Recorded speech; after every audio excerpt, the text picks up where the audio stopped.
Oh, wait. Am I? Yeah. Okay. It is captured the audio. Good. Very good.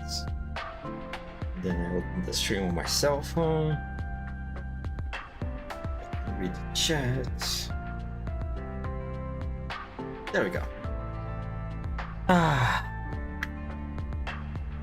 I am breaking back. It was a long trip. Long trip, but now I'm finally back. And I can peacefully enjoy the rest of my winter break. It is just a shame that it's only going to last 1 week.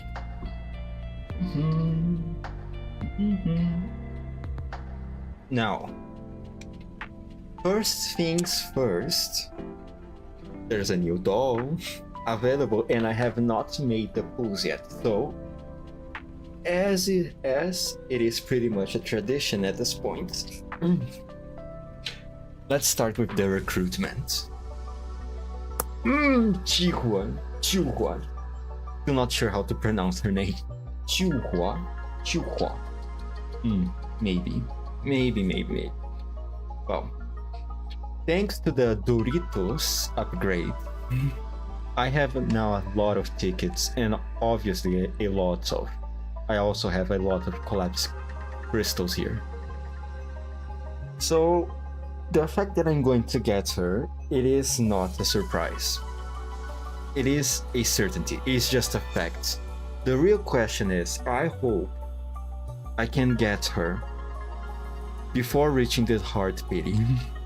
I really do. This is not it. This is not her. I think. Yep, no. Please, 4-star weapon. Oh, god damn it. Okay, it's fine. It's just the first 10 pulls. And that's not it either. No, it's fine. 20 pulls. 20 pulls is not that much.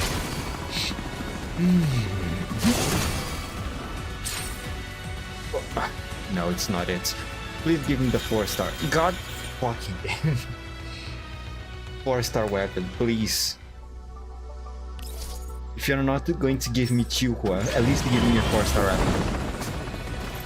Not her either this time. Please.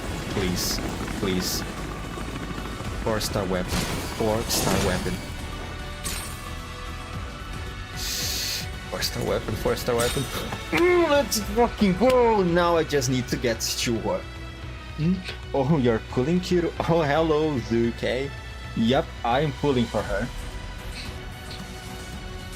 It is by the amount of... How could I say? What's a fucking name? Whatever. By the amount of tickets and collapsed pieces that I have, I definitely getting her, but I really hope I'm going to get her before Heart Pity. Last event I was really lucky by getting Springfield and Pity before even reaching the first 50-50 on both. I just hope I have not spent all my lucky on that. Oh god damn, it's not a 5-star either. Fuck.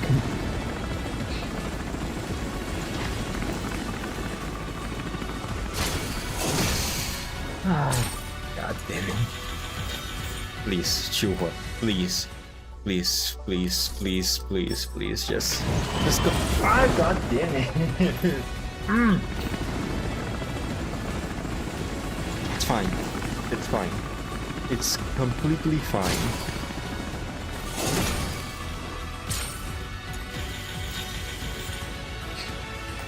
Please.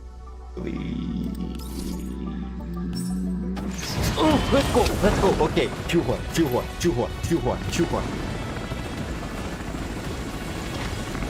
Please.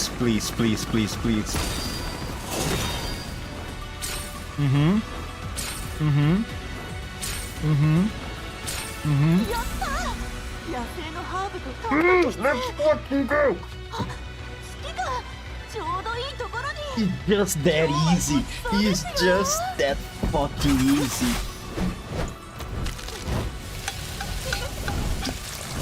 Oh my gosh, she's so bouncy.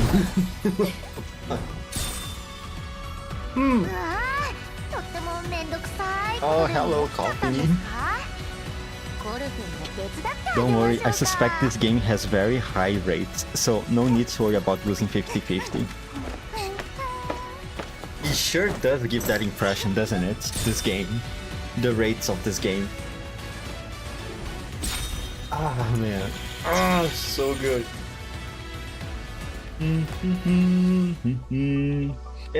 And the best part, I don't even need to pull for the 4-star weapon because I already got it. Oh, let's fucking go, man.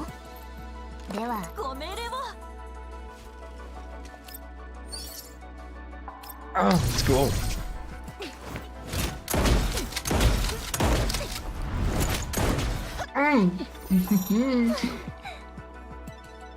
Oh, she's so cute. Okay. Now, just upgrades her and her weapon to the max level. Attachments, I'm going to worry about that later. Oh, she's so cute. Look at the facial expression.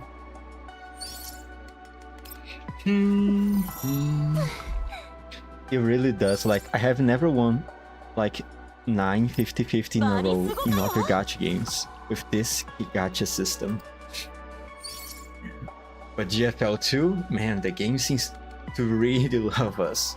And I am very thankful to that, Zuke. Let's go. Love for Shikikan by the dorks. Exactly. Almost there. Let's go.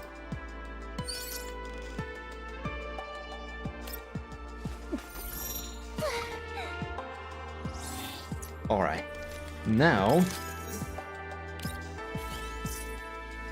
Oh. Fuck! I'm stupid. Wrong weapon. There we go. I will scrap that one later. Alright. Wait. Let me...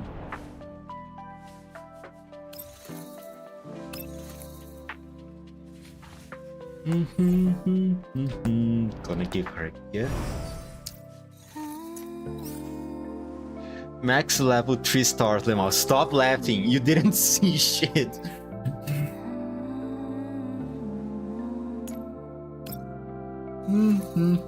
Okay. What do you do? Drink it.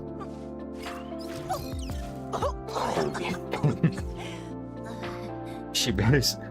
How is she able to spit fire like that? I wonder. And I hope she doesn't put fire on the almonds someday. Okay. Now I am ready for this. Life Rekindled. From what I heard, is another cute event. Short and cute. From the VOD that I have searched for, it seems this event is like what? 4 to 5 hours long? So I imagine this is going to be a 2 streams event. How many stages? 1, 2, 3, 4, 5, 6, 7, 8, 9, 10, 11, 12, 13, 14, 15. Okay, so... one day do 7 stages and the other 8. 1, 2, 3, 4, 5, 6, 7, 8. Okay, so I finished today's stream on either QA15 or QS13. Okay. Very simple how she spits fire. Katon ga koryaku no jutsu. I don't think that doesn't sound very simple at all to me. Yeah, no need to worry for a very long stream for this one. Okay. Alright. Then, without any more stalling, I'm gonna start this story. QS11.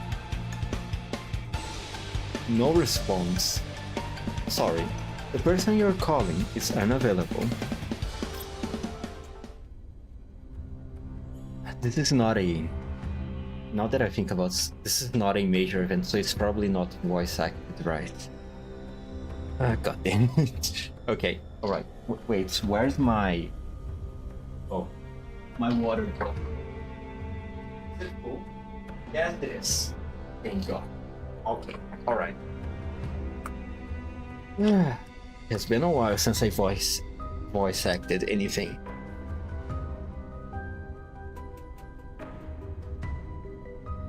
Well, I mean, it's been a while since I voice acted a full event like this. Well then. Brain, self-diagnosis, complete. System, self-diagnosis, complete. Attempting to connect to local area network, failed. Oh yeah, I forgot, have you ulted anyone yet, or waiting for someone? You see, I accidentally ulted Suomi.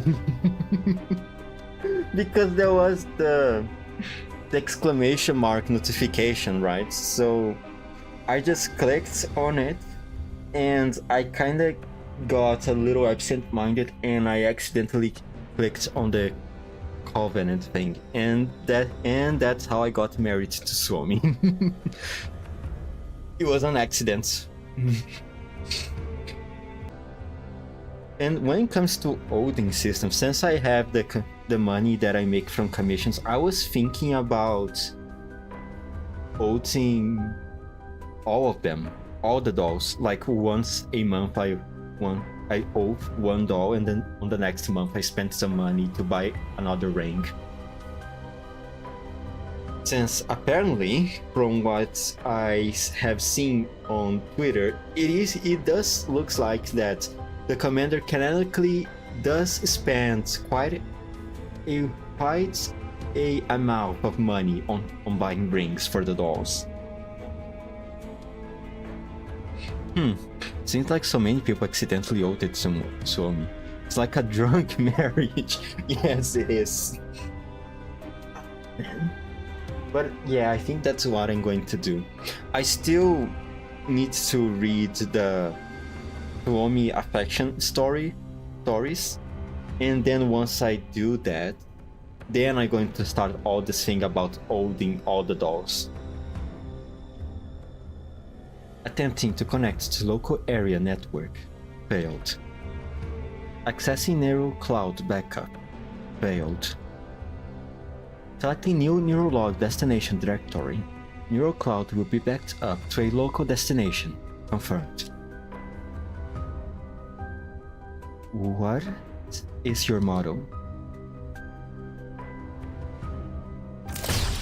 Ow, my fucking eyes. A loud bang shatters the silence, and swaying rays of light cut through the darkness. For a moment, the dazzling light shines right into the doll's eyes, seemingly igniting a fire within them. State your frame model. SSD 62D. Your employer? Not here. They don't know you either. Name? Chuhua. Ever seen these before? No. Ever been here before? No. Where did you put the stolen goods? I didn't... Look, I told you, I haven't even seen them before.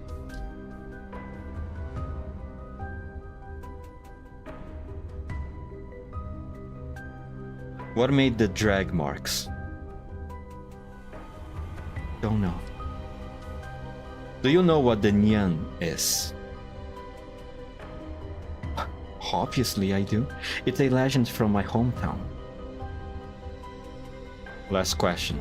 Do you know the scavengers? Of course. Chihua opens her eyes wide and glares at the one-way mirror in the one-way mirror in the room, like she's taunting it. She knows someone is watching her through it. It's true that I came here for the scavengers, but it's also true that I wasn't involved in any funny business. And no matter how long you decide to lock me up here and let me reflect on my actions, no matter how many times you question me, my answer will always be the same. I didn't do it.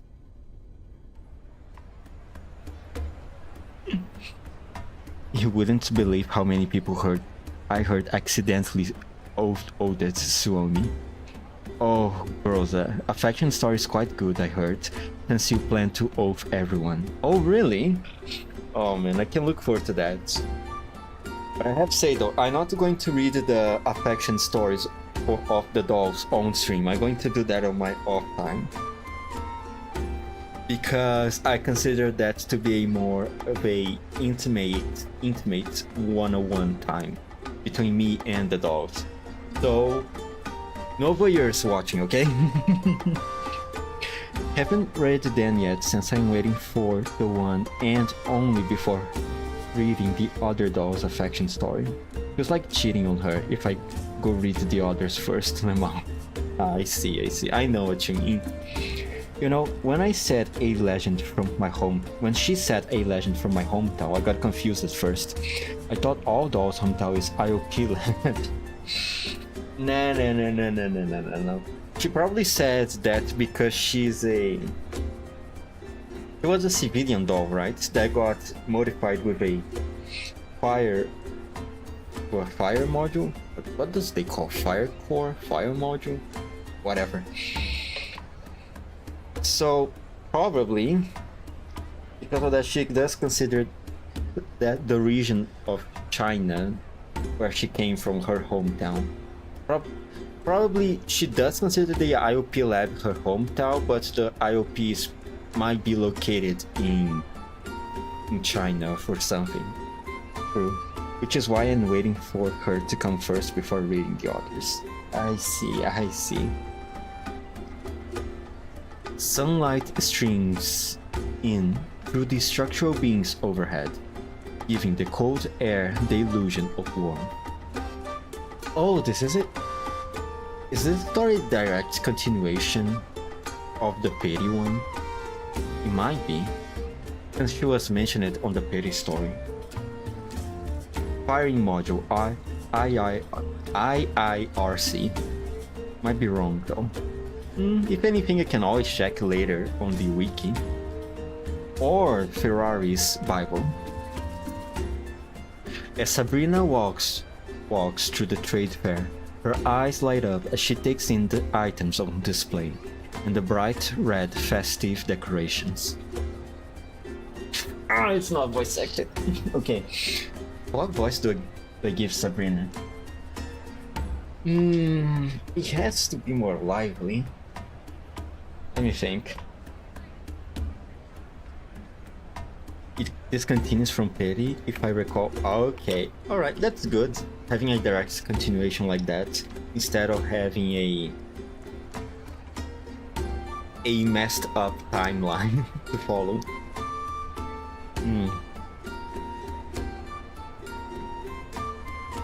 Okay, I'm going to cringe a little bit, but I think I'm going with this. Wow, it's cheese! You hardly ever see this in the yellow zone. Anyways, going off. See ya, Zuke. Have a good night. Can I buy some, please? Oh, and there are ketchup, ham, and sausages too. Commander might want to try these. Cringe. Fuck. It's true that the ingredients here are rather uncommon in the Yellow Zone, but this isn't the time to think about what we'll be eating, no? Remember our mission, Sabrina.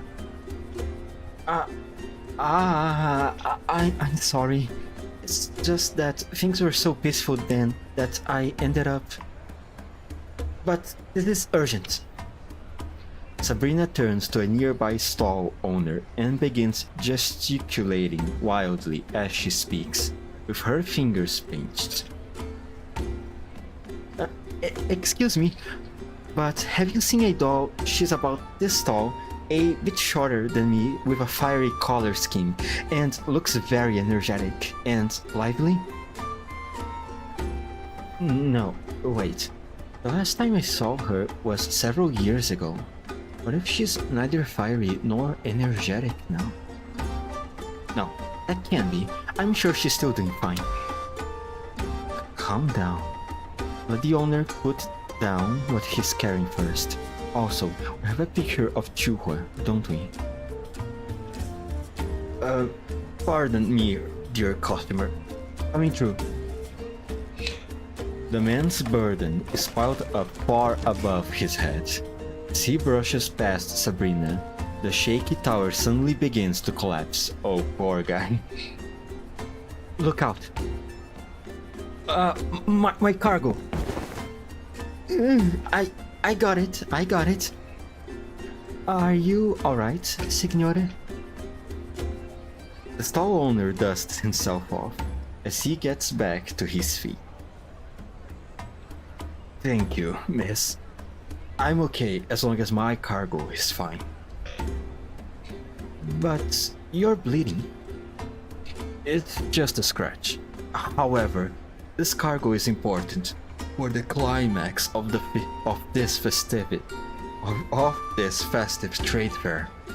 If anything happened to it, I wouldn't be able to make up for it, even if you docked all of my points.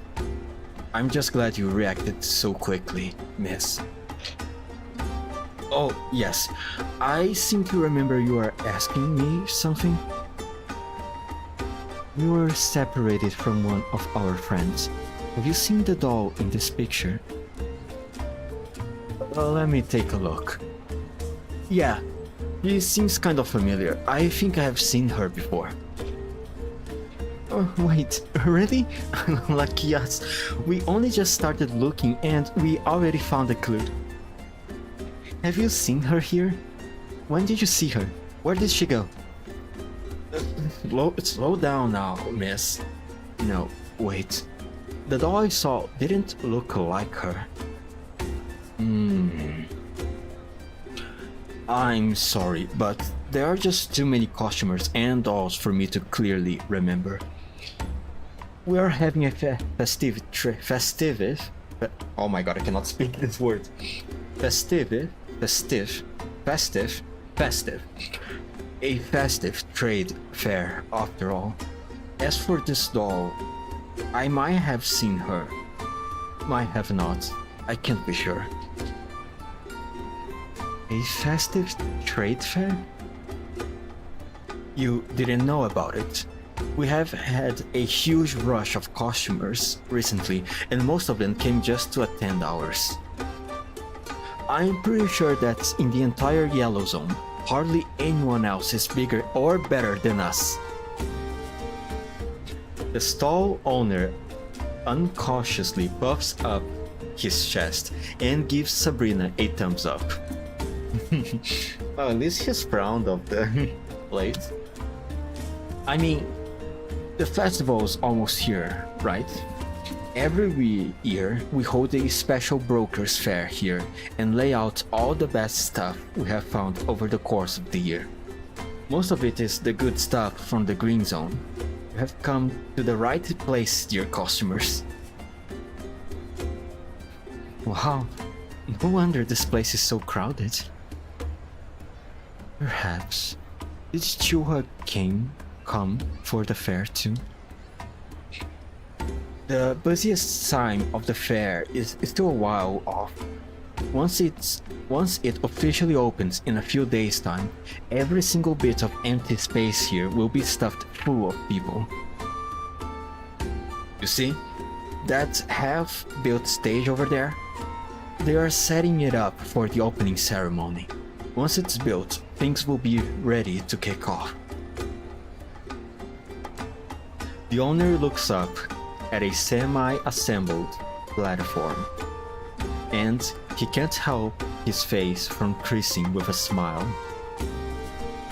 Aww. It is kinda cute that this probably middle-aged man is so proud of the festivity. Oh my god. Of the trade fair. It seems you're really looking forward to the opening. Will there be a special performance on that day? A performance? Yeah, right. As if anyone would care about that nonsense. On that day, the stuff that the inspector hands out will be the real show.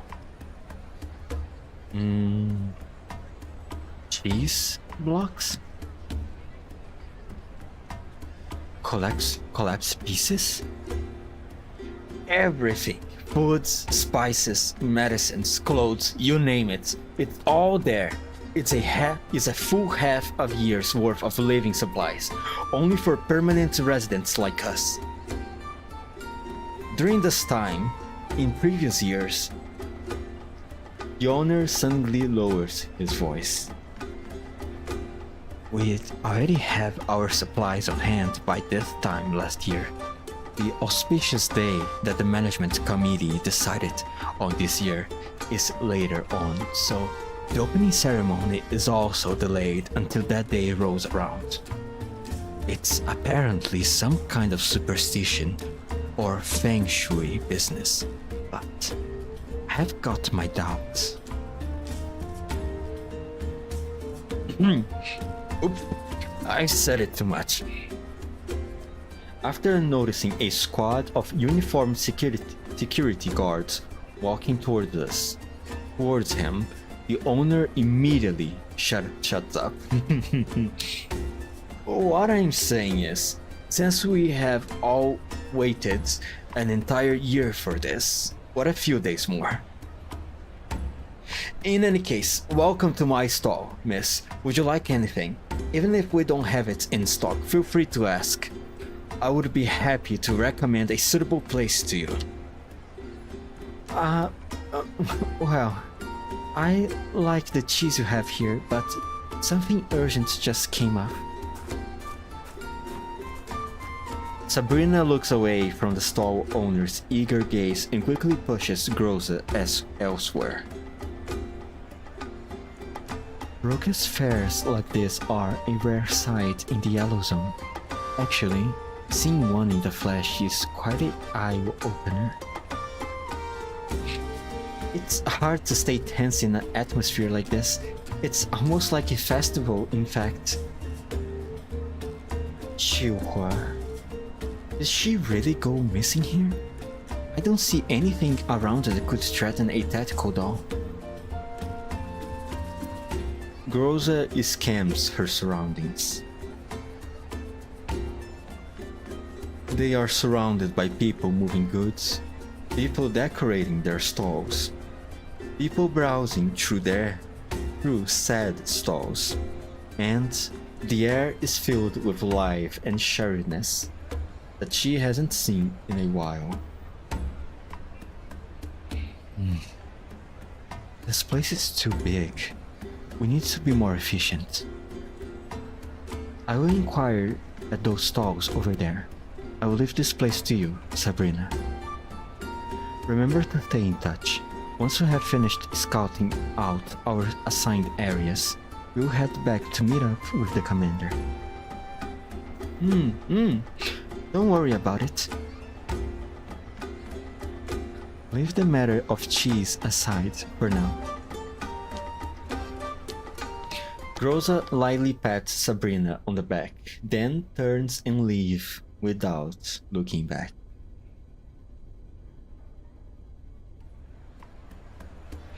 As the sun slowly descends in the western sky, the shadows of the crown slowly begin to elongate. Commander, we are back. I cringed at that one. Fuck, I'm not good in doing female impression. God damn it. How did it go? Did you hear anything about Chuhua? It's just like the reports from before. The security in the settlement is quite good, and the stallholders at this fair are more relaxed when talking to us.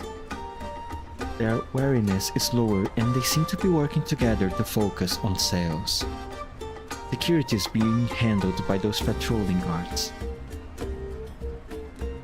Unfortunately, there was no news about Chuhua, and while this might not be relevant, I am somewhat concerned about that festive trade fair.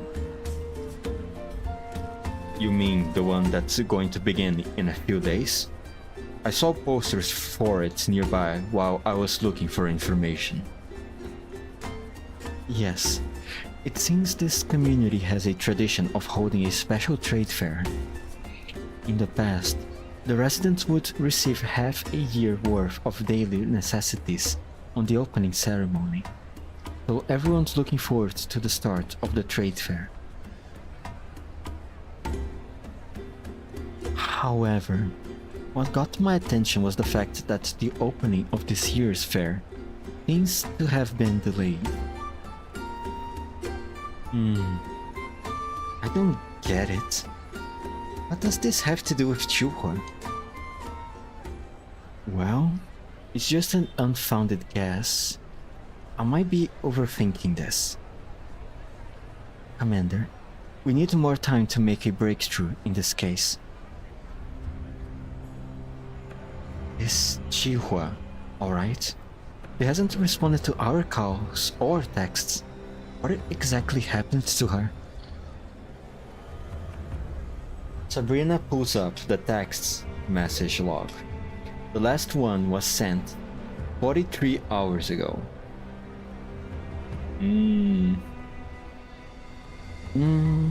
Almost 2 days ago. That is indeed quite a long time for someone to go missing. Something bad happened. Wait for me. Chuhua, aka Hawk. It's been 43 hours. If only her most recent coordinates were more precise. She's a big girl. Big girl. She couldn't be hiding anywhere around here. Sabrina looks down at her communicator. The gray dot representing Chuhua's location does not move, and its stillness seems a little oppressive.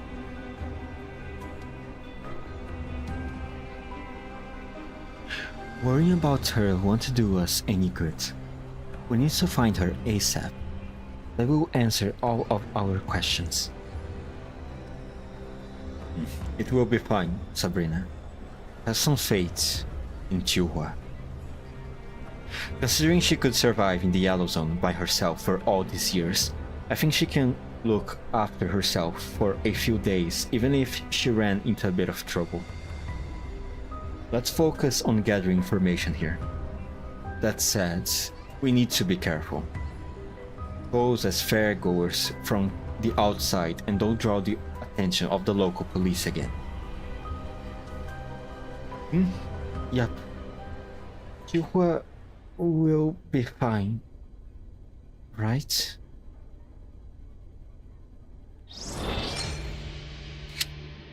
Man, god fucking damn it. We just started the event. We can't already have another doll missing. Having Petty being MIA before was already...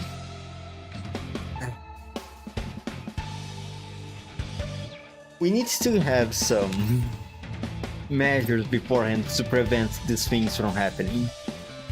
We can't just keep having our dolls go missing every weekend like this. 12 hours ago. The almost suddenly breaks and abruptly wakes me from my nap. Outside the windows, an unknown light source is slowly brightening the sky. Commander, did we disrupt your sleep? We're almost at our destination. According to our planned route, we are still a short distance away. I am trying to figure out why we stopped. The door to the ops room opens, and then Mei Ling and Sabrina enters inside. Commander, are we there yet? Chuha... Commander... I cringe. Look, okay. I'm trying my best. Okay, if you, viewer, is cringing also, just please bear with me, okay? It is cringe for me too. Okay, alright. Is it me? Fuck, I can't. What voice did I give Mei Ling in the previous event? It has been such a long time, I don't remember anymore. Is it me, or are there tons of vehicles up ahead?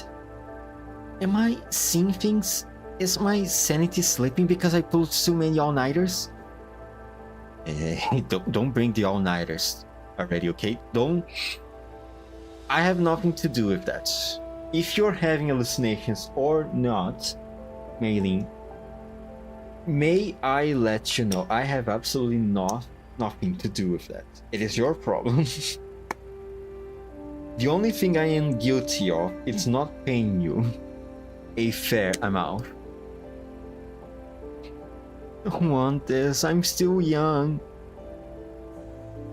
Mei Ling, I don't think you're seeing things.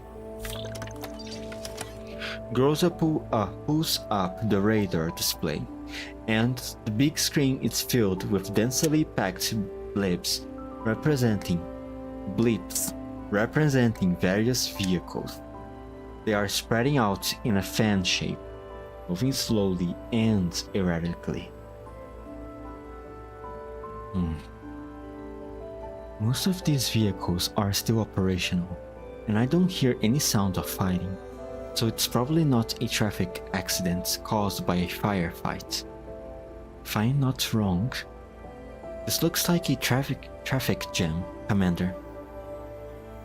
Do we have traffic jams in the Yellow Zone? Really? We do have things like that in the Yellow Zone? Phew. So it was a traffic jam. Thank goodness. I thought I was seeing something. Huh? What? Wait, a traffic jam? In the Yellow Zone? See, it is weird to have a traffic jam in the Yellow Zone. I thought this place was pretty much deserted, save from a few, how should I say, settlements here and there. Mei Ling lifts her head with a dazed look on her face, then pinches her cheeks. Oh my god, I'm sorry, Mei Ling, I love you, but can you stop having some screen time, please? Or rather, can you stop saying stuff so I don't have to voice act you? That hurts, but no, I'm not dreaming. Huh? I didn't know you could get traffic jams in places other than the green zone. It's hard to believe, but considering we are in an unregulated area with no traffic laws, once traffic volume exceeds the design capacity of the local roads, in the absence of people to direct traffic and adding on weather issues, traffic jams are a definite possibility. Commander, we can't drive the MCV into a situation like this. We need to change our mode of transportation to reach our destination. How about our jeeps? Before that, Let's verify our current information, Grossa. Yes, Commander. Grossa removes the radar image of the vehicles and rearranges the main display, centering a single line of big text. Something big happened. Wait for me. Chihua, aka Hawk. 24 hours ago, Type 97S, or Chihua, as she is now known, lost contact after sending a message to us and Aminda, who was scheduled to rendezvous with us immediately. Subsequently, Amida contacted us asking for help. Chihuahua's last known location was at the coordinates up ahead, inside a settlement called Darksteel Farm. Zoom in on Darksteel Farm and pull up any annotations you might have. Yes, Commander. According to the intel provided by Aminda, while the settlement is called a farm, it no longer has any agricultural capability, being a legacy title from before the war. It was abandoned for a long time before being taken over by a group known as the Management. It is currently one of the most secure regions in the Yellow Zone. And dolls can still go missing in such a secure place. Feels worse than people going missing in lawless areas. The ops room door opens and a newcomer slides into our discussion. Betty? Oh, that's fucking good, it's Betty! Well, this is the Yellow Zone after all. The fact that these settlements are still standing at all is a minor miracle. And to be fair, Darksteel Farm is quite well known amongst us brokers. Betty, what are you doing here? I came to see if I could help out. I dare say my knowledge of the Yellow Zone is second to none. Oh, Betty. It's so good to have her here. Wait, if she's here, are the Zucchero Cafe dolls also here? Springfield's, Sharkry, Macchiato. Are they still here or are they gone already? No, wait. If this happened right after Betty's event, so that means you're still on our way to leaving. So they should be here in the Elmo with us. Oh man, so many characters. The voice act. I don't know if I have enough voices to all of them. I am already struggling with these 3 dolls over here. Don't worry about me, Commander. Keep going through the intel. So that's the geography of the farm. It is a good place. It has cliffs on 3 sides, making it very defensible. Definitely a good place for a settlement. Perhaps that's why they rebuilt it after it was abandoned. So, you're saying we have to assault them on the side with a comparatively gentle slope? The side that is currently clogged up with vehicles?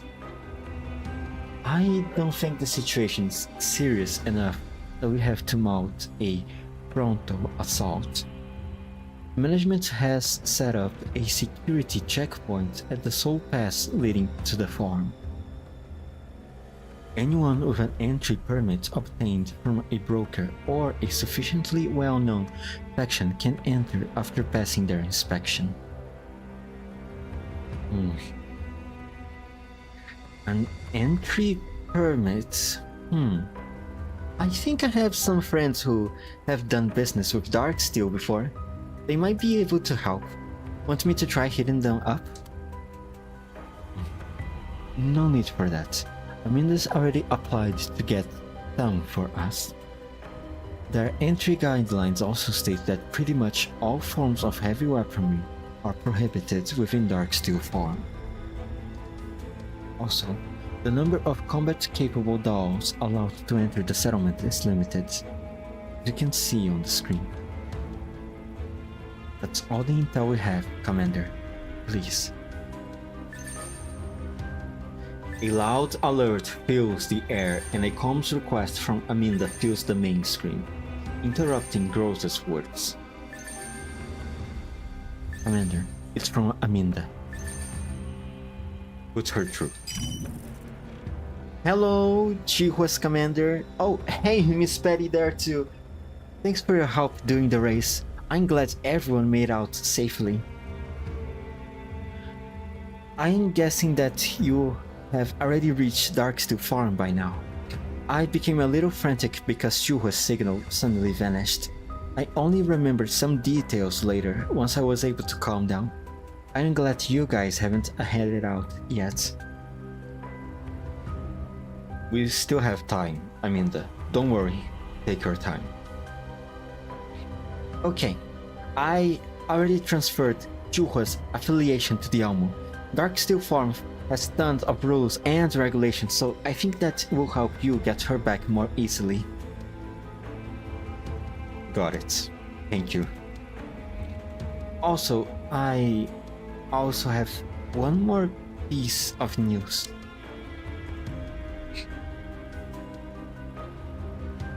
Aminda lowers her head, looking for something.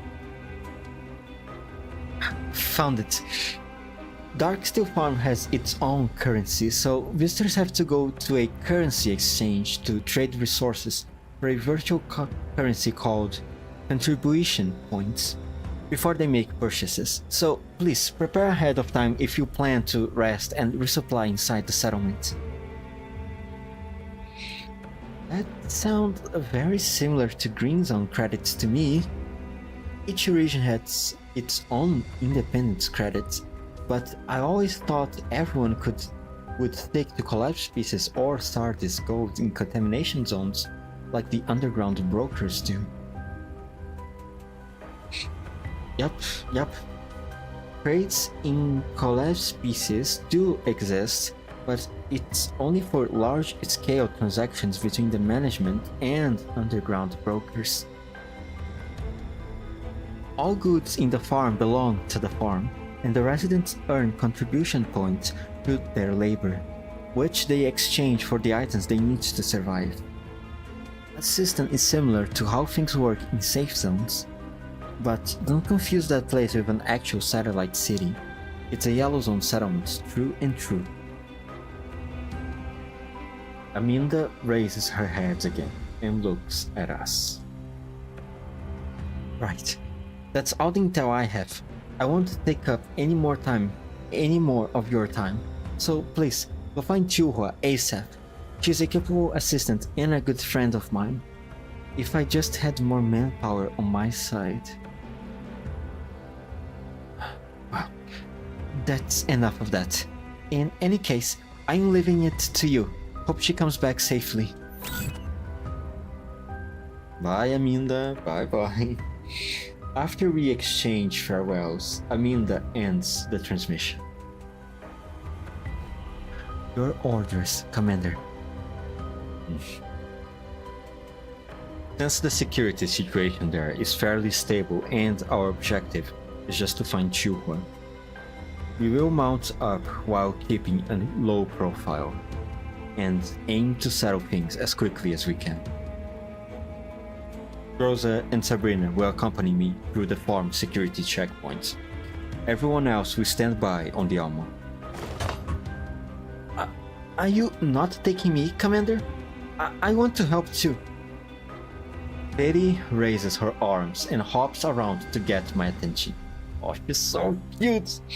She does that because she's so small. Oh my god, she's so fucking cute. I reach down and pat her head.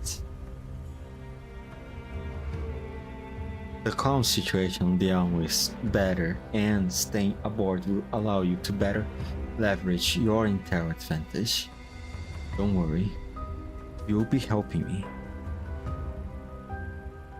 Well, if you say so, Commander. Commander, the jeep is ready. We can head out anytime.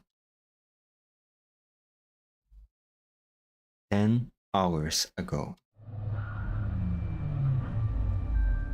The jeep emerges from the mass of milling vehicles like a ragged lion escaping a stampede of crazed wild beasts, before coming to a halt. Covered by searchlights and gun muzzles, the crowd reluctantly forms up into a line. Model of accompanying dolls, number of accompanying dolls, weapon scan authorization, or completed and sent. Commander, I have finished filing in the pre-inspection form. Now I have to head over to the checkpoint. Looks like we'll be queuing up for a while. Oh man, my voice is breaking out. God damn it. It really has been a while since I last voice acted. And I feel it. I feel it a lot.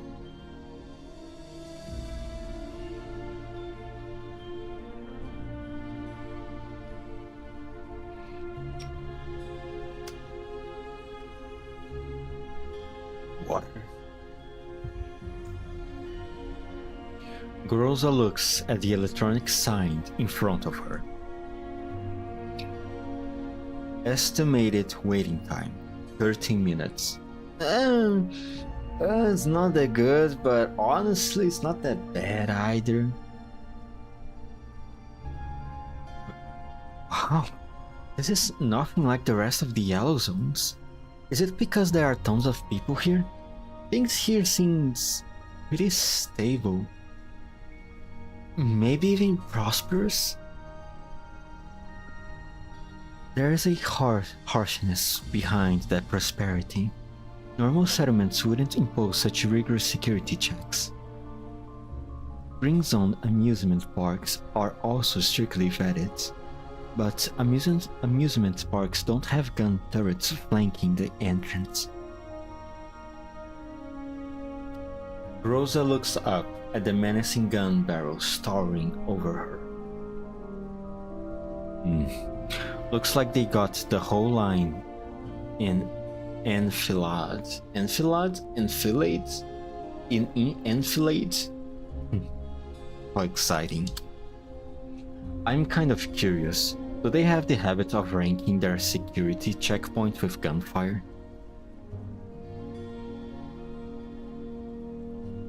Groza doesn't respond, only looking at the gun turrets once again. Estimated waiting time, 15 minutes. We are almost there. The closer we get to the checkpoint, the more guards there are. There were hardly any people maintaining order when we were further away just now. Looks like they are concentrating their defenses around their home ground. Hello and welcome to Darksteel Farm. Please have your entry permit ready for presentation. Before you enter the checkpoint, I will need to vet your pre-inspection forms. There's no need to stop. Please continue moving along. Rosa displays the entry permits that Aminda has requested for them. Received. One moment, please. A long, silent wait follows. Oh boy. Excuse me, is it done yet? Did you lose network connection or something? My apologies, but we have many visitors at the moment and some delays are to be expected. Please understand. There is something strange about the last part. Like there's a kind of unspoken, bizarre, passive aggressiveness brewing in the background. Groza, Sabrina. Sensing something wrong, I quietly whisper a warning to them. Commander, what do you need me to do? Understood. Huh? Oh, Sabrina. Oh, Sabrina. Groza realizes what I'm getting at and tucks her hand away without changing her expression. Ready for battle.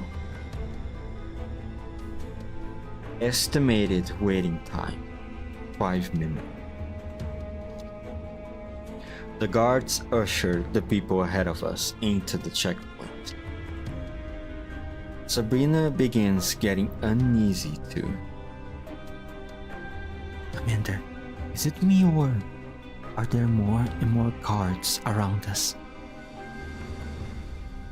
Sabrina sidles up to me and asks me quietly, though there's still a hint of naive hope in her voice. Sorry to keep you waiting. A pair of gun muzzles suddenly appear from behind the guards, and the sound of turret machinery actuating, I think that's a typo, activating, comes from above us. Groza moves to stand in front of me. Your entry permits have been frozen for confidential reasons. Oh, fuck off. We politely request that you cooperate with our investigation. Your personal dolls and weapons will be impounded for the time being.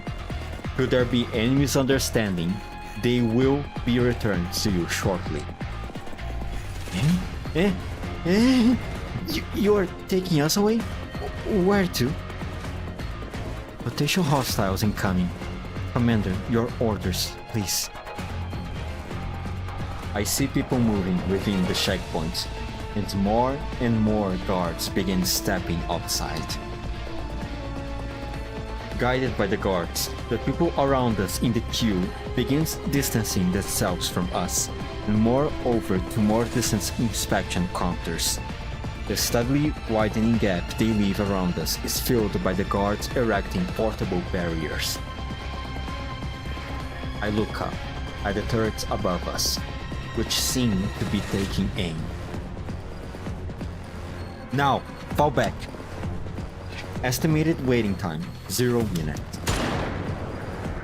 Oh, fuck me, man. Alright.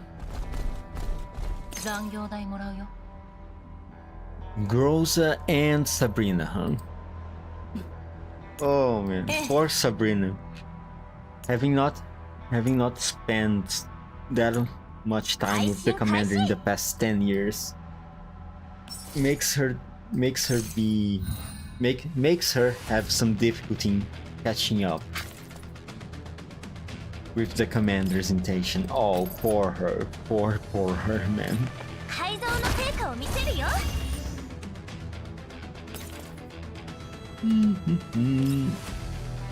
Got them too far away, huh? Okay, how about here? Nope. Oh well, whatever.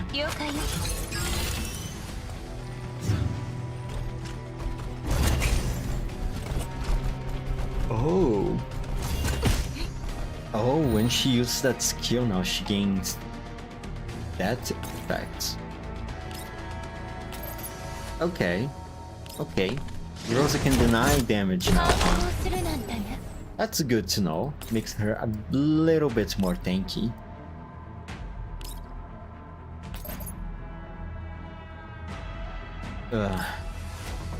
Sadly, Sabrina can't do shit at this point.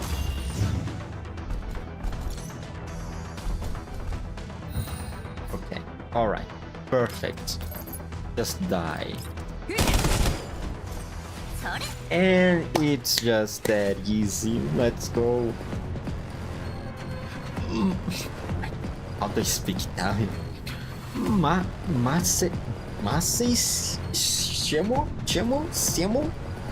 Master Chimu?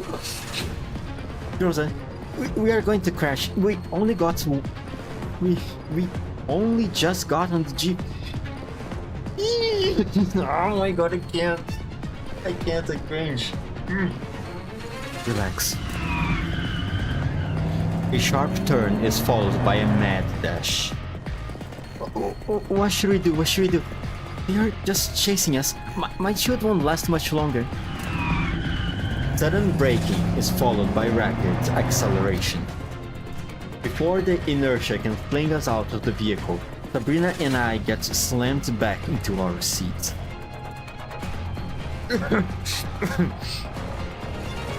The traffic outside is heavy. It will snarl them up, too. They want to be able to pursue us for long. Keep it up for 30 more seconds. Okay.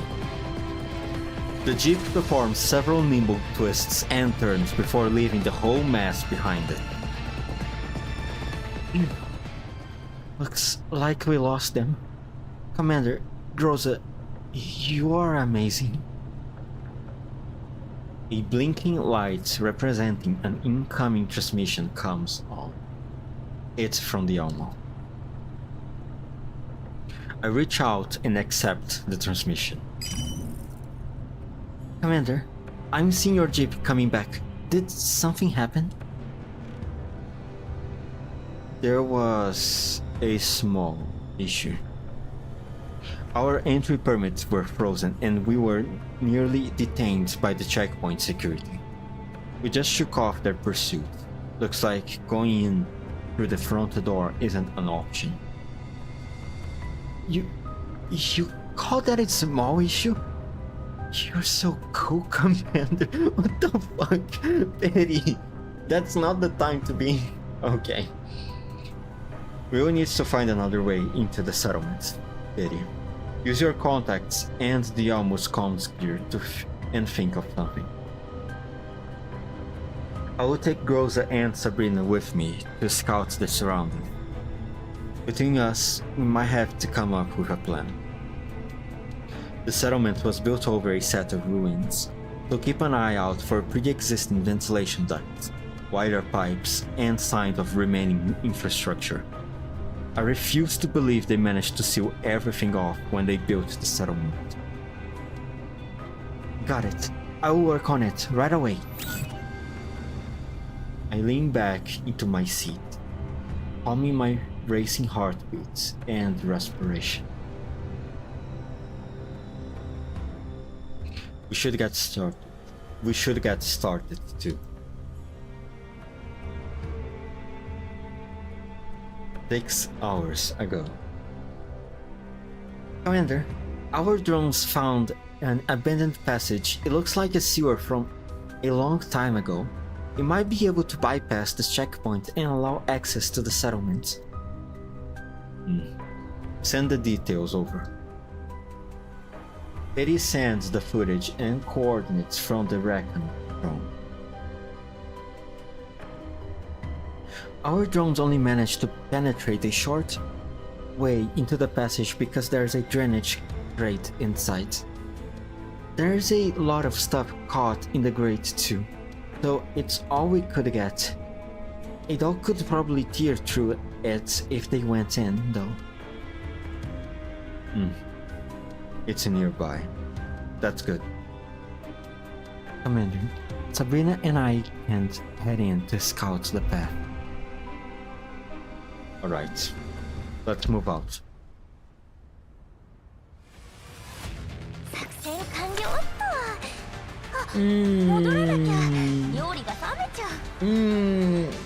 I don't like when things get in the way between me and my reunion with the dolls. I really don't.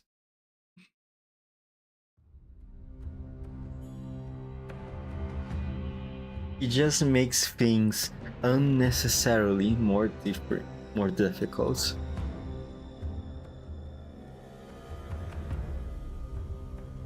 Frame self-diagnosis complete. System self-diagnosis complete. Attempting to connect to local area network. Failed. Accessing NeuroCloud backup. Failed.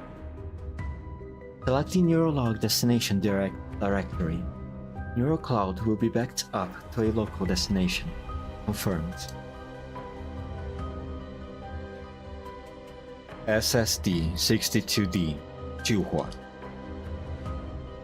This interview session regarding your involvement with multiple supply theft incidents will be conducted under the supervision of the inspector and 3 on-duty representatives. Please beware that your statements are admissible in a court of law. Do you fully understand the preceding statement as it has been presented to you? Yes, you already told me last time. An image is projected on the wall and Chihua looks at it. A pair of tactical dolls flank a human in body armor. They slowly retreat from an encirclement of security troopers. Their situation looks precarious. Oops. I misstepped. Chihua's attention is drawn to a silver-haired doll who seems to be at a loss for what to do next. Then, she quickly glances at the other doll and then the human that they are both protecting. She stares at them for a long time until her attention is drawn away by the head interrogator.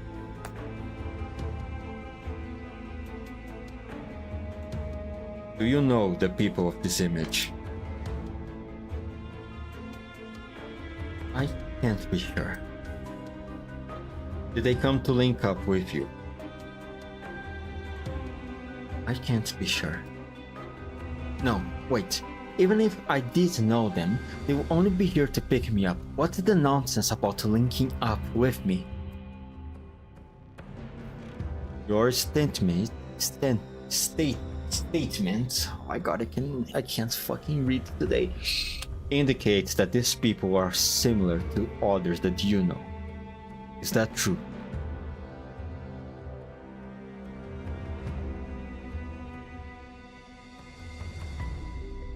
Do you know who they are?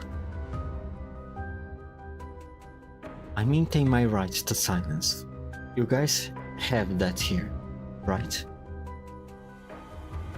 Do you or do you not know their plan and routes of withdrawal?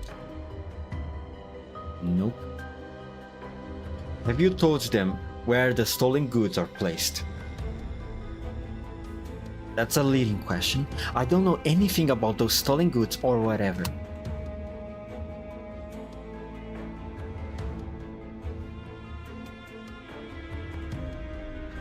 Let's move back to you.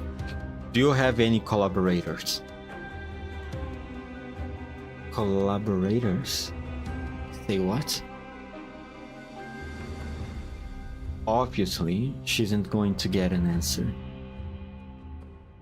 After a brief silence, a voice interrupts the question. Inspector, I have something to say. It's important. It's urgent.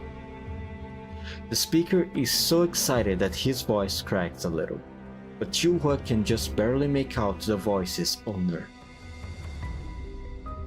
Chihua's eyes light up. Chief Yura? Are you over there? I think I heard your voice. Sit down, Yura. It is not your place to speak. I have evidence. My people just found some new evidence. The loudspeaker cuts off with a beep, leaving only the sound of electrical humming and crackling to echo inside the room. Yura? Hello? I can hear you guys. Hello? Hey, are you listening to me? Silence engulfs the room. Chihua looks at the one-way mirror. as she has a vague idea of what might be happening on the other side, but it's beyond her reach. Holmes, check. Commander, this is Groza and Sabrina. I read you. The beam from my hand lamp barely manages to illuminate the ground at my feet, but it also makes the fathomless darkness all the more sinister. Rosa can hear the echoes of her voice and her footsteps. We just cut through two layers of the grate, and we have made it into the tunnel. There seems to be more than one path through here, and I can feel the movement of the air. I think there is another opening here. We haven't encountered any enemies so far. We are continuing towards the center of the settlement, but it seems a little too quiet. What are the conditions inside the tunnel? We are seeing signs of limescale and traces of sedimentation. Betty's guess was right. This was probably part of the drainage system, abandoned for a long time. The insides are pretty flat and the atmospheric sensors aren't picking up anything unusual. Looks like things are going more smoothly than expected. Don't get careless, stay alert and carry on. Understood. The transmission ends. Rosa, what did you mean when you said it seems a little too quiet? Isn't that a good thing? Doubt starts creeping into Sabrina's voice. Why would they overlook a tunnel of this size? Not like it's a smaller drain. The people on the surface are well equipped, but they didn't fortify or harden an obvious opening like this. I find it hard to believe that this was just an oversight by the settlement's leadership.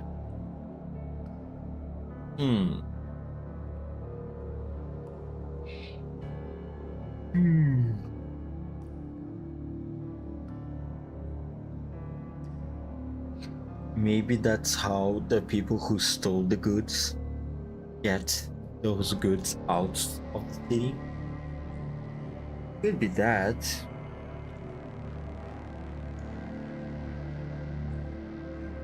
I mean, sometimes some people just, instead of taking a plane or having to organize their suitcase, the cats usually sleep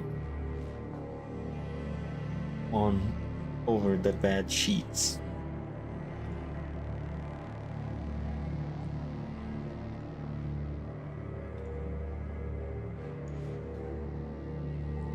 What am I talking about? Dude, I'm so sleepy right now.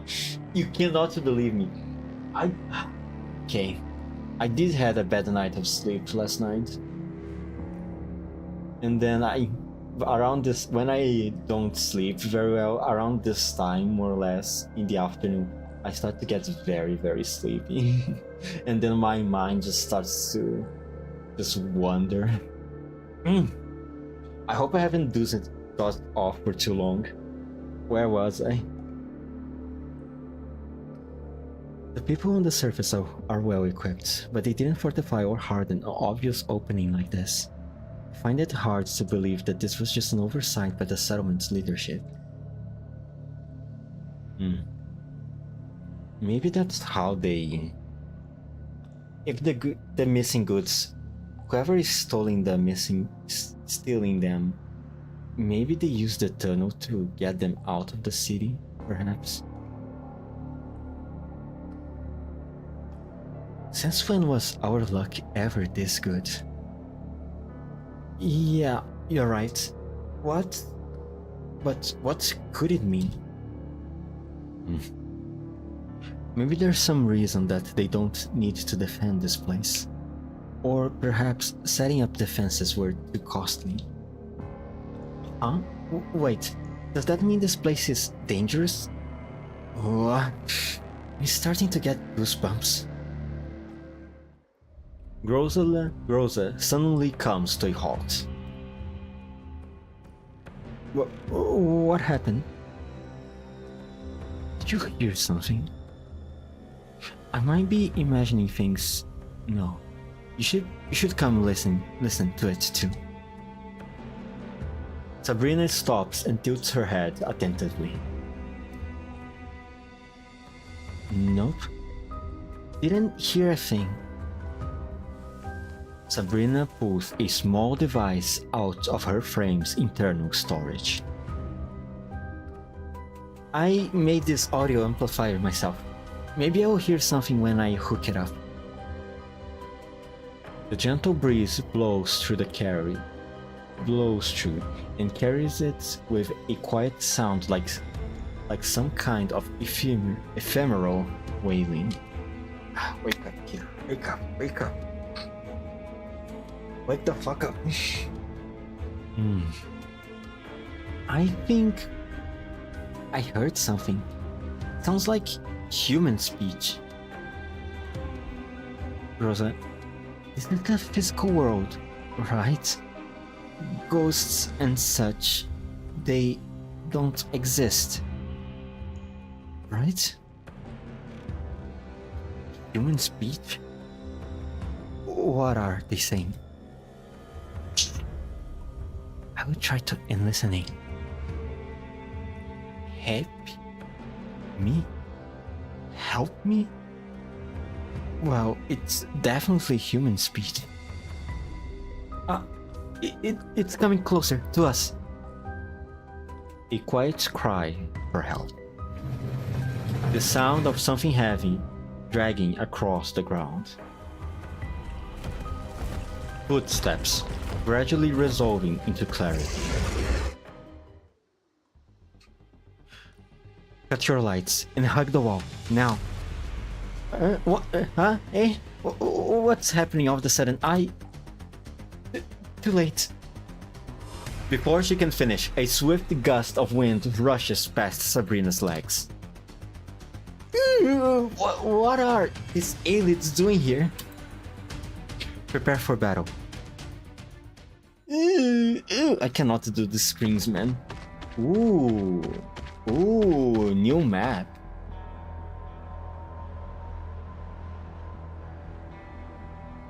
Okay. Eliminate enemies, huh? 1, 2, 3, 5? Yep. 5 enemies. Pretty short, pretty small map too. With Sabrina's and Groza's AoE attacks, this should be quick.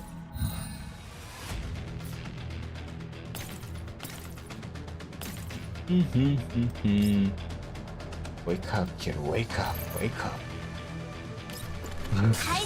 the fuck up, kid. Okay. Then... boom. Wait, there was one more guy way in the back there. Oh well.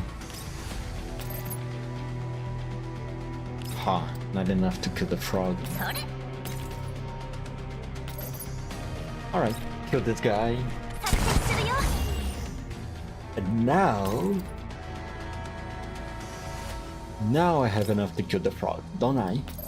Yes, I do. Boom.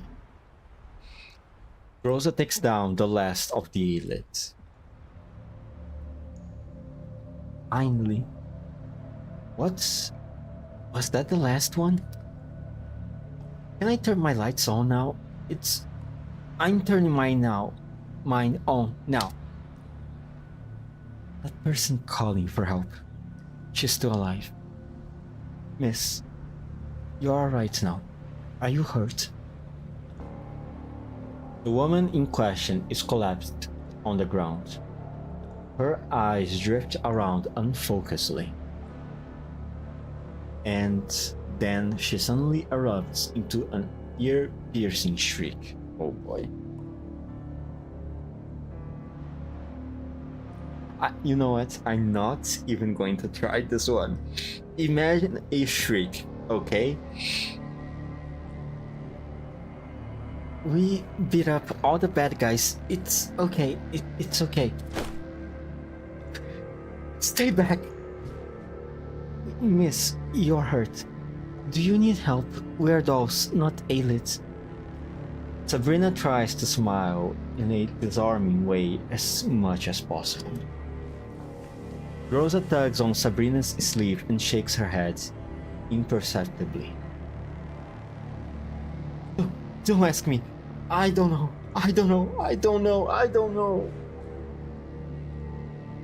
She's infected, isn't she? At this point. Her wailing trails off into silence. Miss? Oh no. It passed out. Is it from blood loss? What should we do now? I would try to stop the bleeding. Sabrina pulls a first aid kit out of her frame's internal storage. How much fucking storage this girl have? Rosa quickly triages the woman's injuries.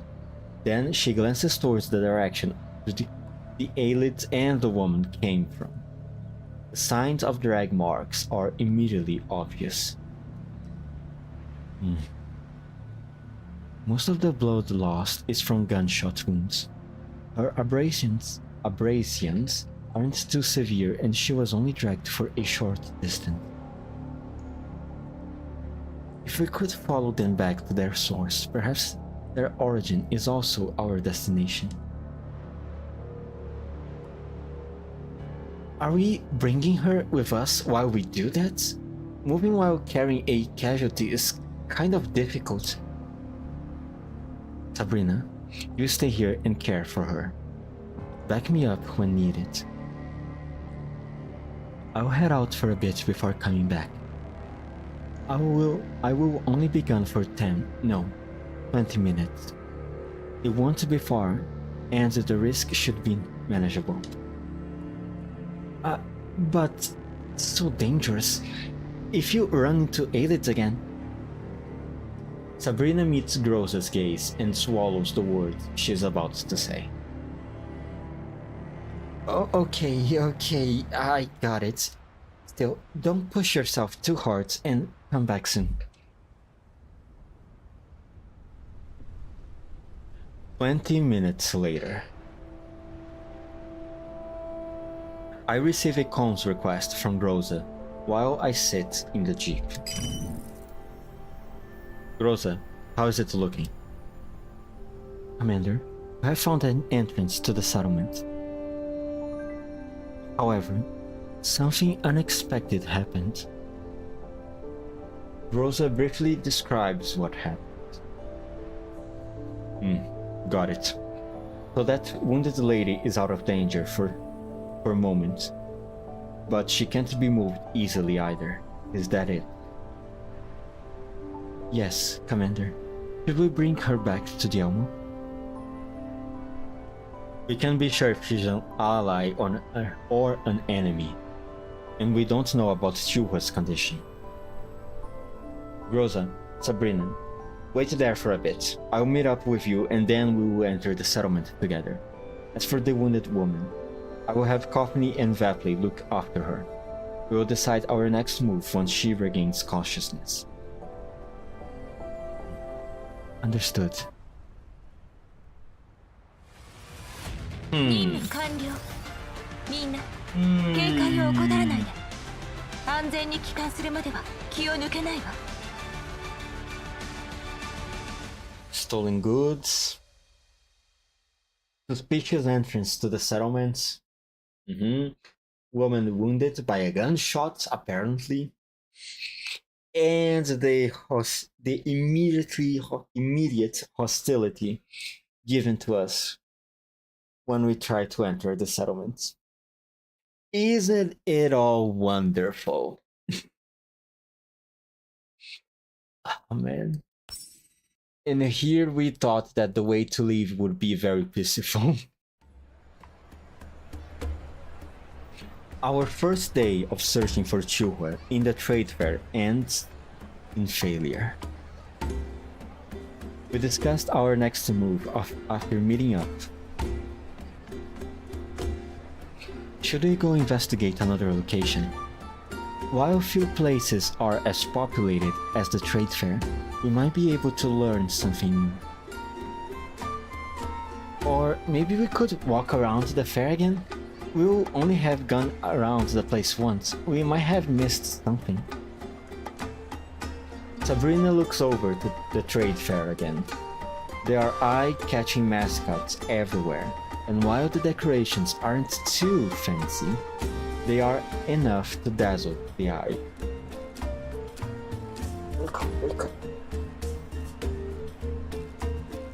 The vendors and costumers just keep pouring in, making the environment more and more complex with each passing moment.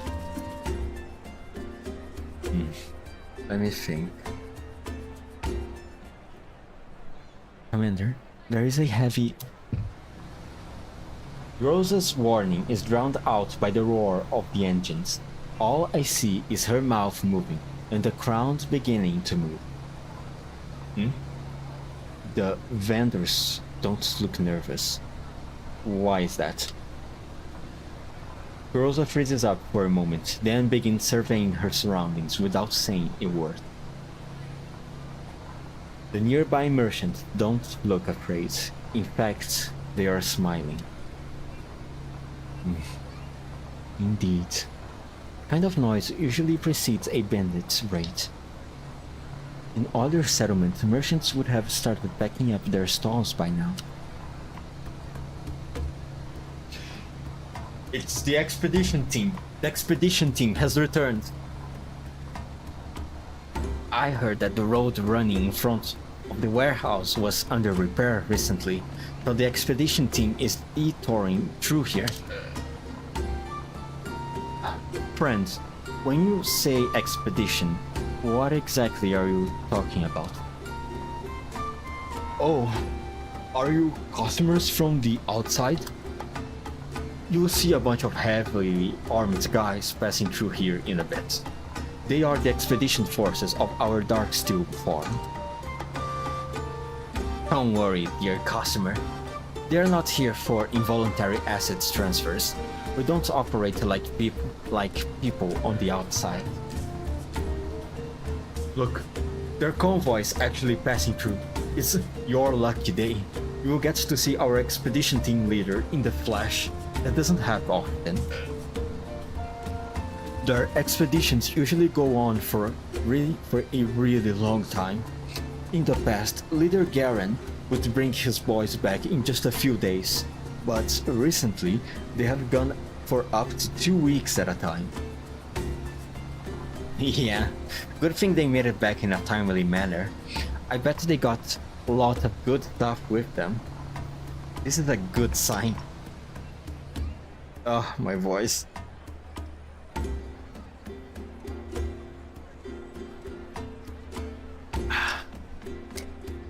The roar of engines gradually dies down, and everyone turns to look in the same direction. A convoy of jeeps and heavy bikes slowly cruises by. The convoy is led by a big motorcycle.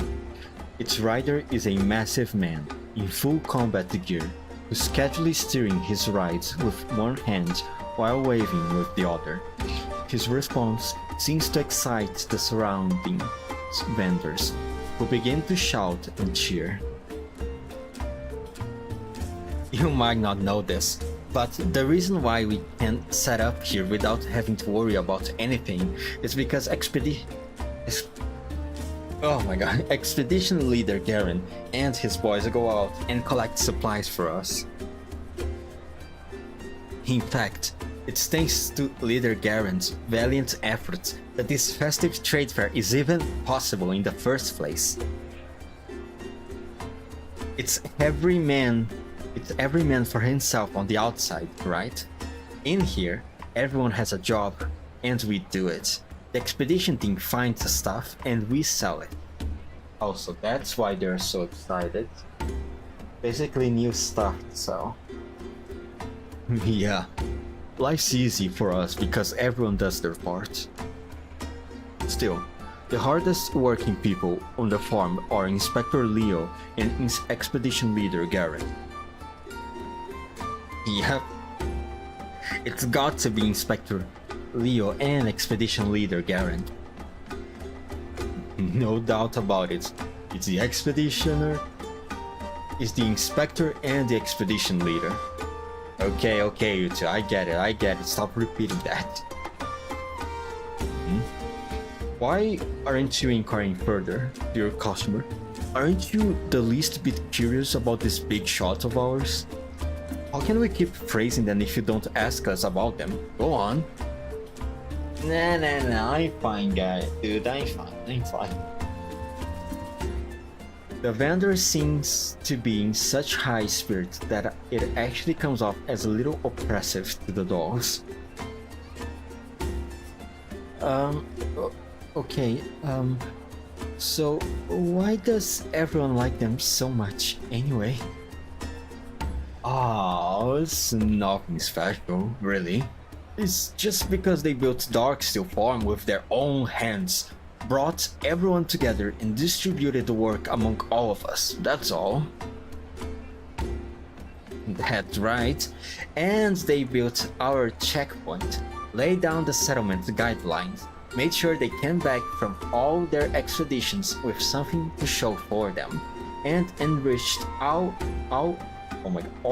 our lives with a fair and well-planned system distributing resources. Simple as that. Ah, I see. Call me Stan. I see. Sorry. The vendors are all smiles as they look expectantly at the doll. Why are you looking at me? Are you waiting for me to say something? Let me see. You see, your inspector and expedition team leader sounds like hates people.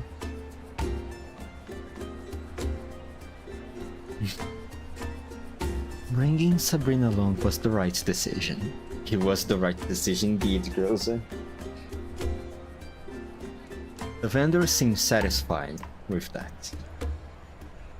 Just then, there is movement from the other side of the trade fair. A man escorted by uniformed guards heads towards the expedition convoy. The vendor's attention are drawn to the newcomer. Oh, hey, it's the inspectors.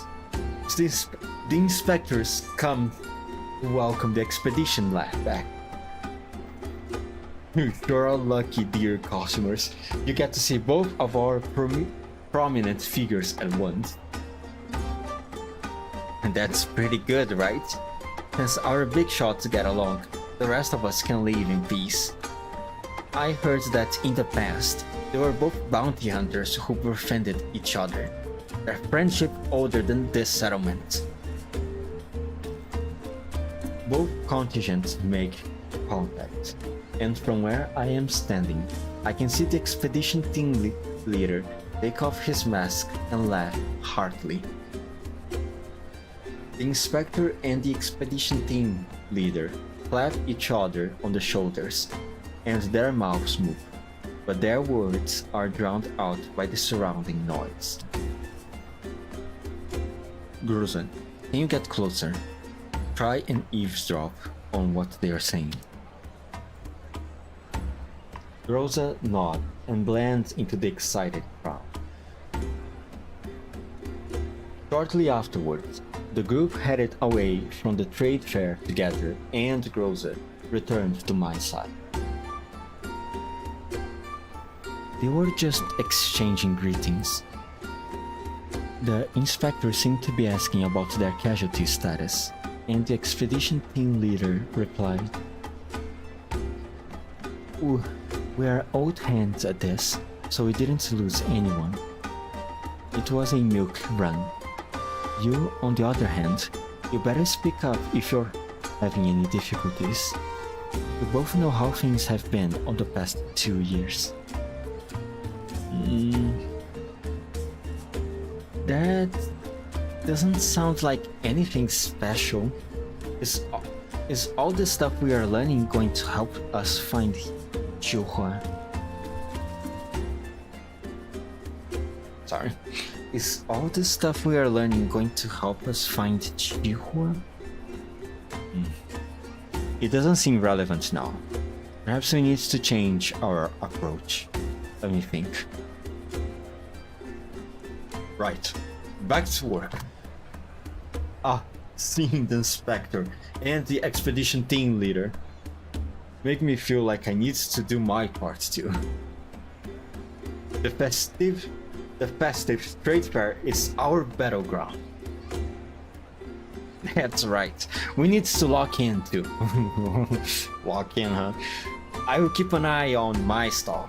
The Nian isn't going to take a single gram away from me. Even if a Bujun comes, it won't get anything from me either. Oh my god, you two, please shut up.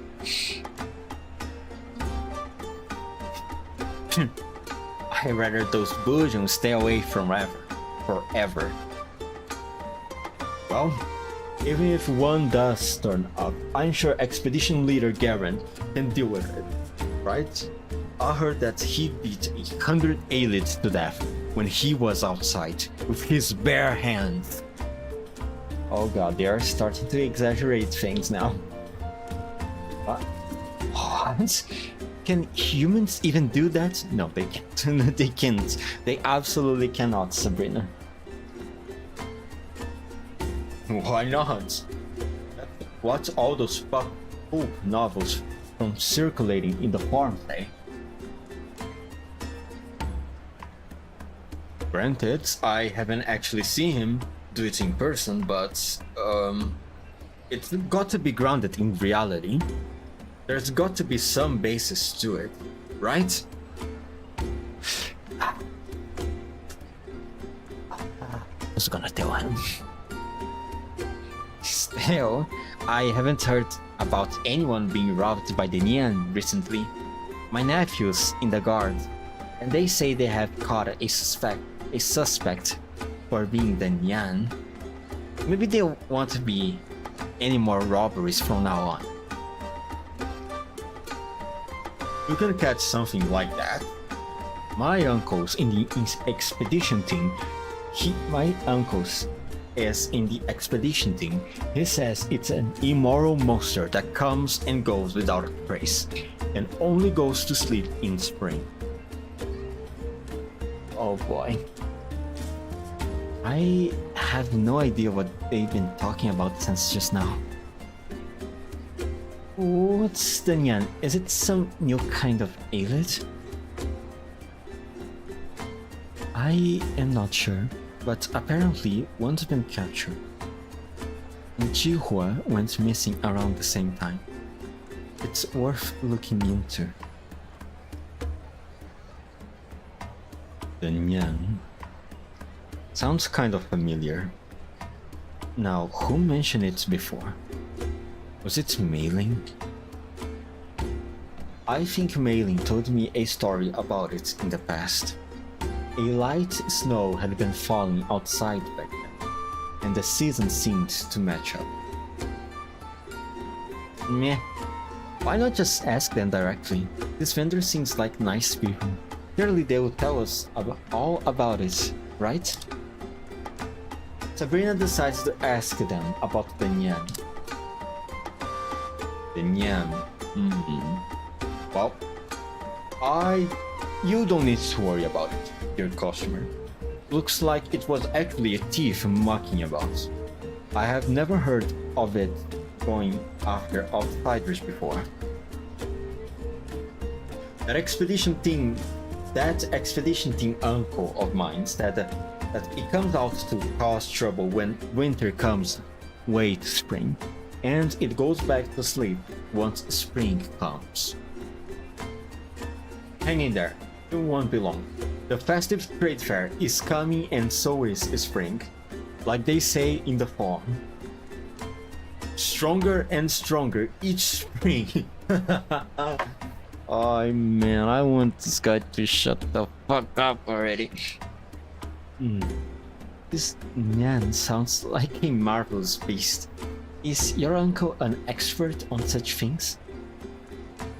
Nah.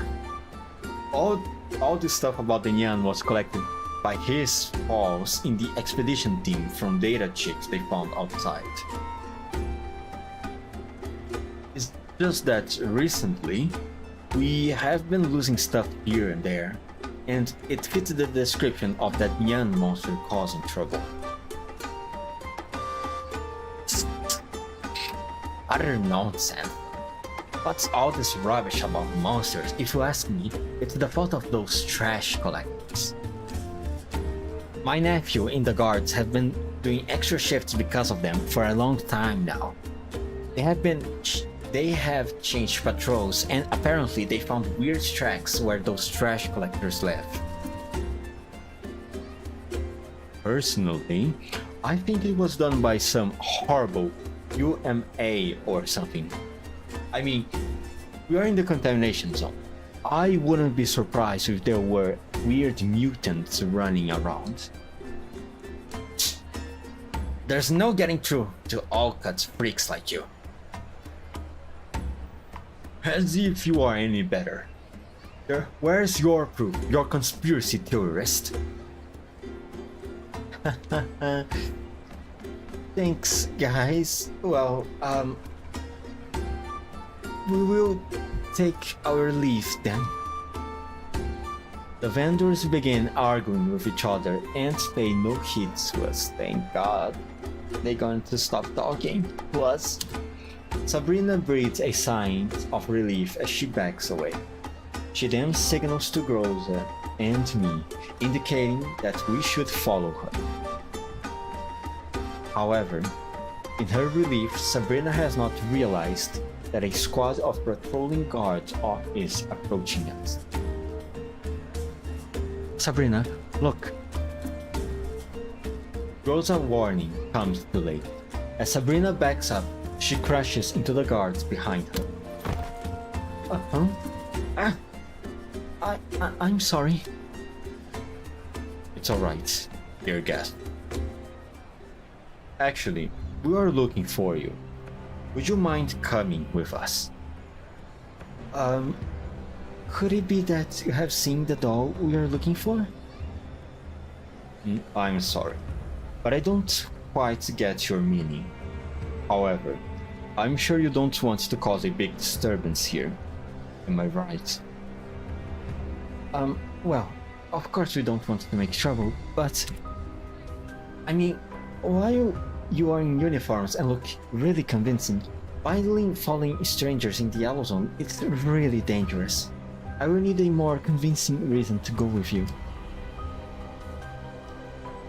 Groza looks at me, and after seeing me nod, she indicates that Sabrina doesn't need to stall them. After all, rather than Pixiv around trying our luck, I would rather place my faith in this chance of turning our situation around. Who knows? We might end up finding a new clue. It's alright, Sabrina. Please, lead the way, gentlemen. The guard squad leader nods and takes us to a place on the outskirts of the fair. There are empty stalls around us and the lights are off. There are signs reading, "Preparing for the fair," nearby.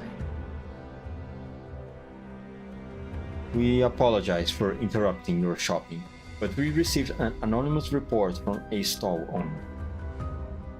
Apparently, you have been browsing the fair for several hours but haven't purchased anything. Is that true? Is that a problem? The guard's polite but suspicious gaze falls on our empty hands. We simply wish to understand the wares that are on offer at your trade fair in order to optimize our financial expenditures and acquire everything at once. And since the festive fair hasn't officially opened yet, I believe we ought to have some time to consider our purchases. Are we not free to do that? I see. That is a most sensible explanation.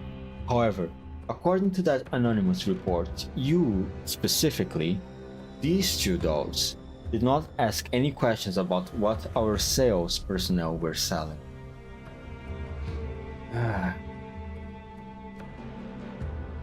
We have only just arrived here, so being curious about unfamiliar things is unavoidable. These questions were also meant to help us determine the length of our stay and the reliability of your merchandise. I see.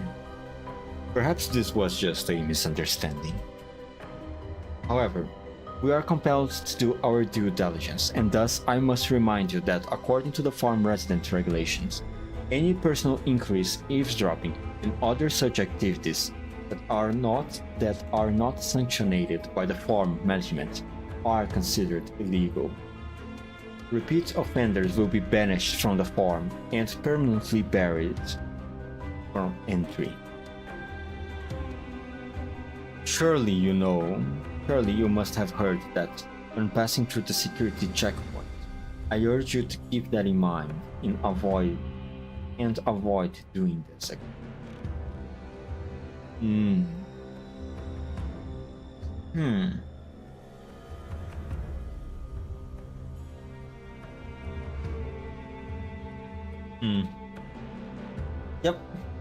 Yep.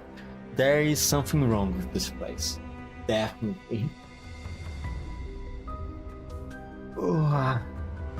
Being permanently buried from entry sounds pretty stiff.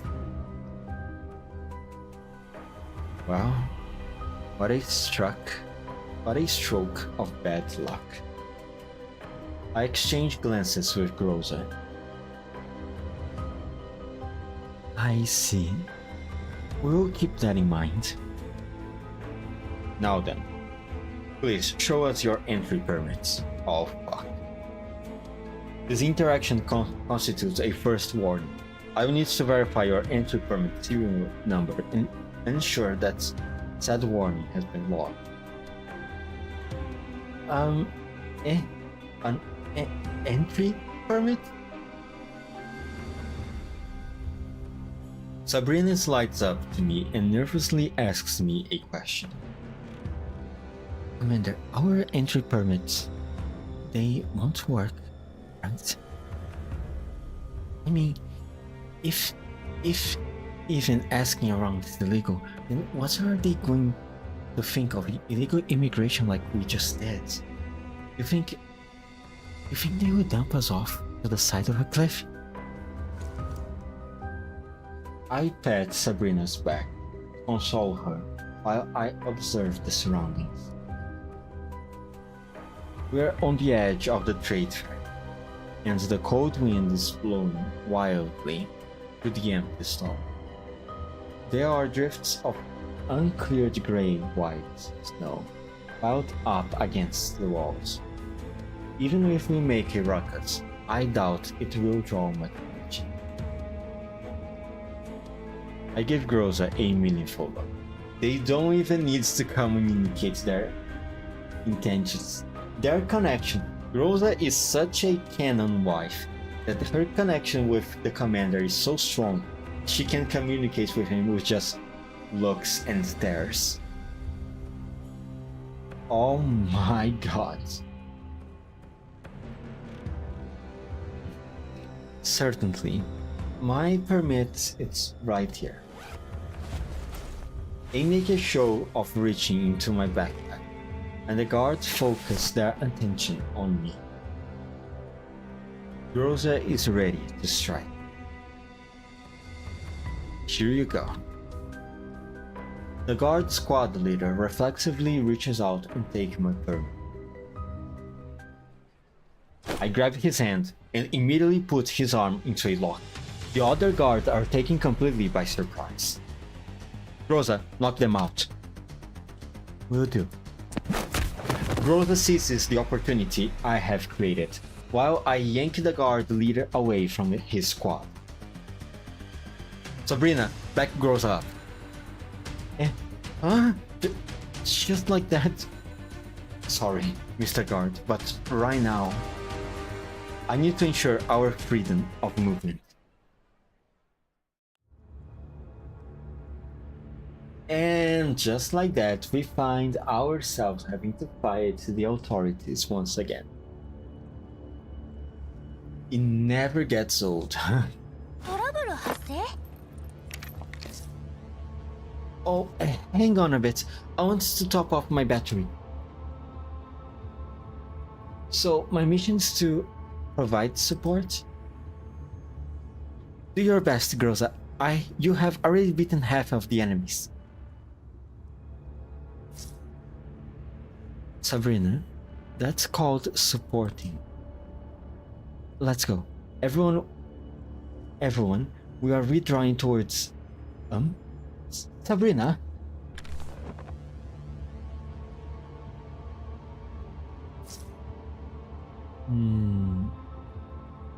Chocolate.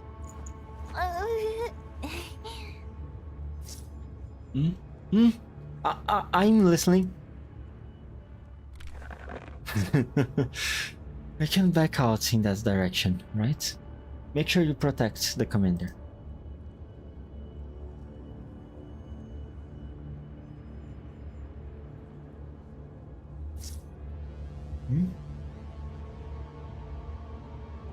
What's that in our withdrawal direction? Is that an ice sculpture? How interesting. A device? Doesn't look like one. Perhaps we should check it out if we get the chance. Okay. Check out the weird statue, huh? Yeah, I can do that. Yes, game. I know.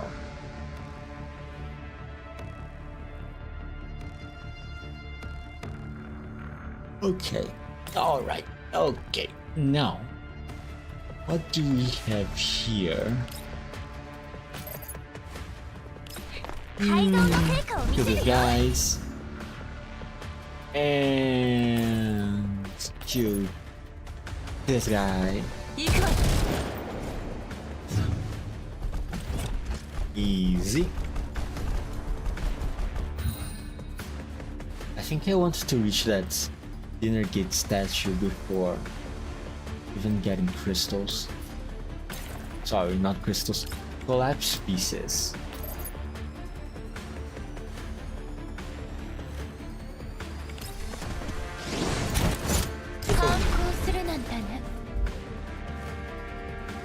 Oh my god, I feel so sleepy, man.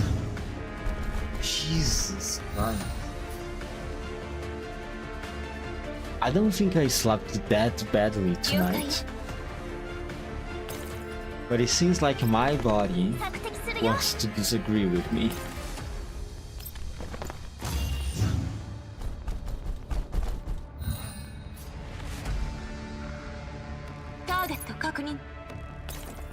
Oh, there is something here. Oh.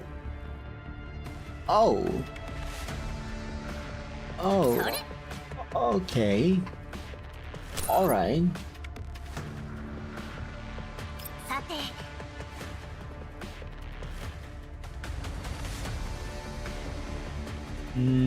Go here and retreat.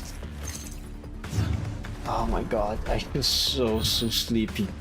I start to doze off every now and then.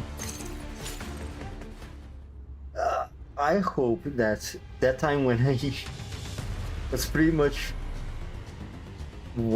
having my mind wandering around at the moment, I have not stayed out of it for too long during stream.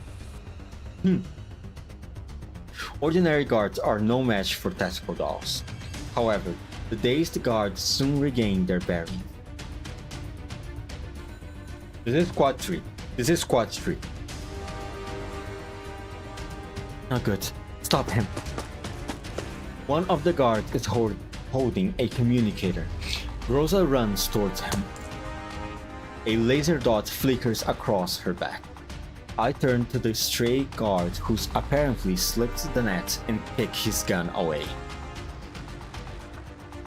We are on the west side of the market.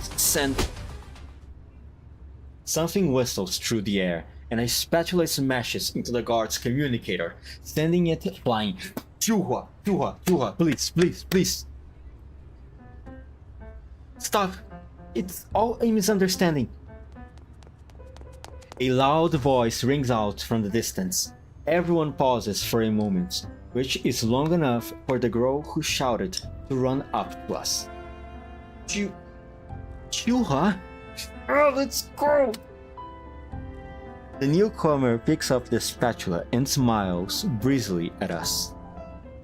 Indeed, this is type 97S, Chuhua, whom we haven't seen in a while. Yo, what's up, my old chromes? Who says that? Who says old chromes? Chuhua, you're okay, but when did you... But then why didn't you tell us? You scared my parts off. Sabrina steps up and gives Chuhua a warm hug. Chuhua gently pats Sabrina on the back, then winks at me before gently extracting herself from Sabrina's arms and turning to the guard. Sorry about that, bro. Here's our permit. This is my commander. We were operating separately for a bit, but our signal was cut off. They panicked a little and forgot how things worked. Chuhua produces her entry permit and hands it to the guard squad leader. Don't worry, we'll follow the rules from now on.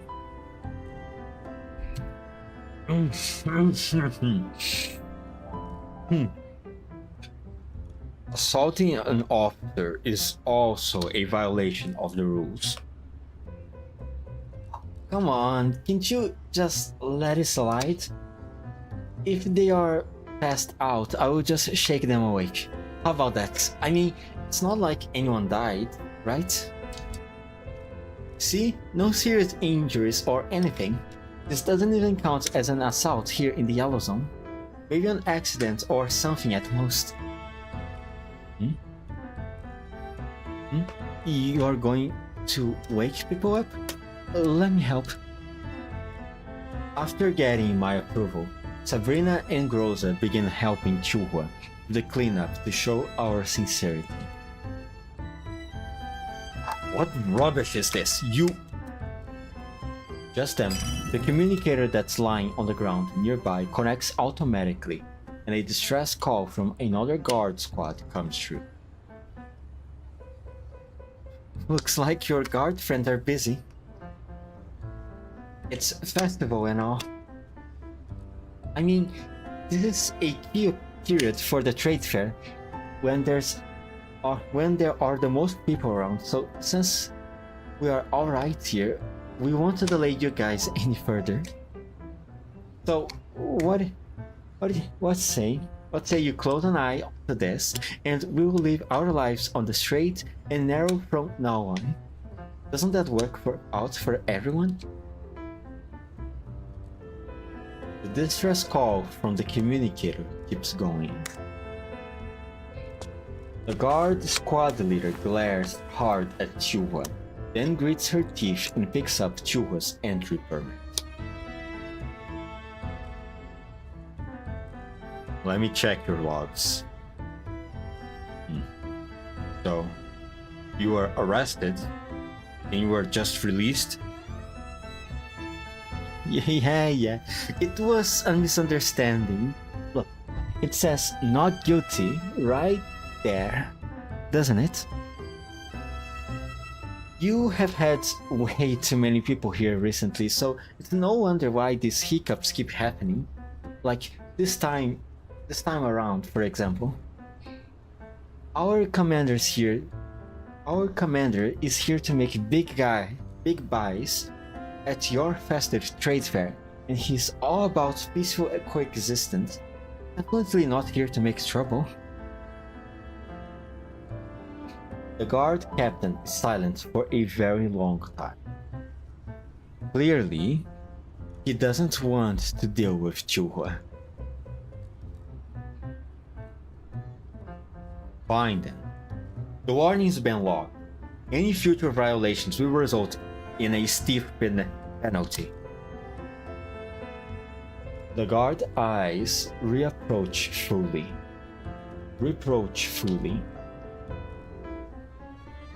I hope you will all abide by the form's rules from now on. Sure thing. Help me wish the rest of the boys a happy festival. Sorry for the trouble. The guard squad leader is forced to smile politely in response to Chuhua's beaming grin. And then he goes to check on his downed men.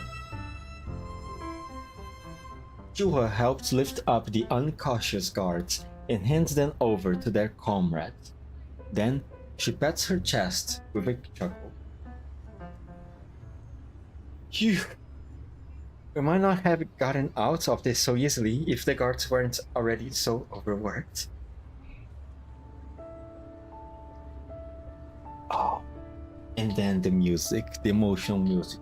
Then, this is it, the moment of reunion. At last, Chihuahua looks me in the eye. Her smile hasn't changed much, but there's a strange emotion in her eyes, one which doesn't translate well into words. It feels like she's getting emotional. Oh, don't tell me she's going to start crying right now. We already have a crybaby on the Almo, aka Petty. It's been a while, Commander.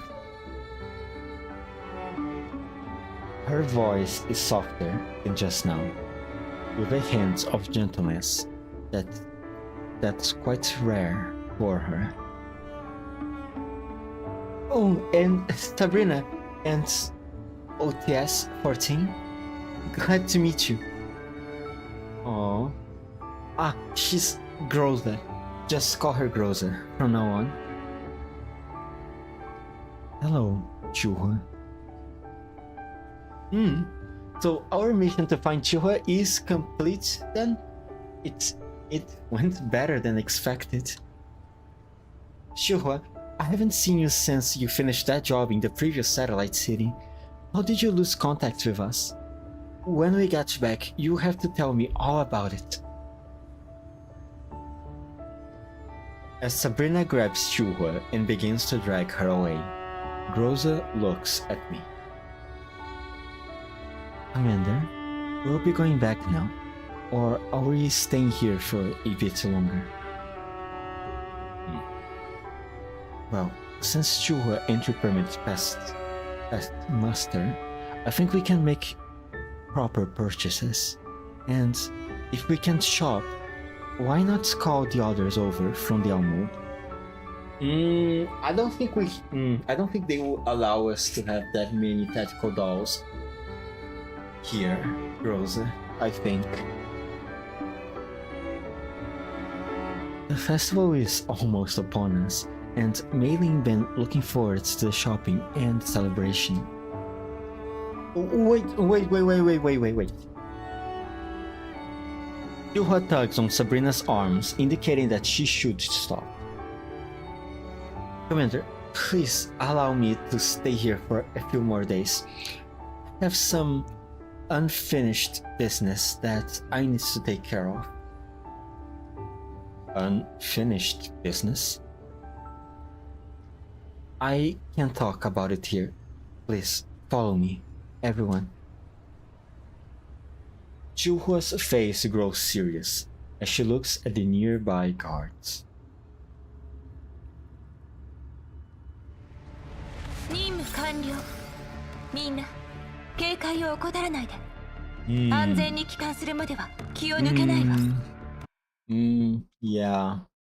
Yeah, it was never going to be that simple, huh? Just finding Chuhua and just going away.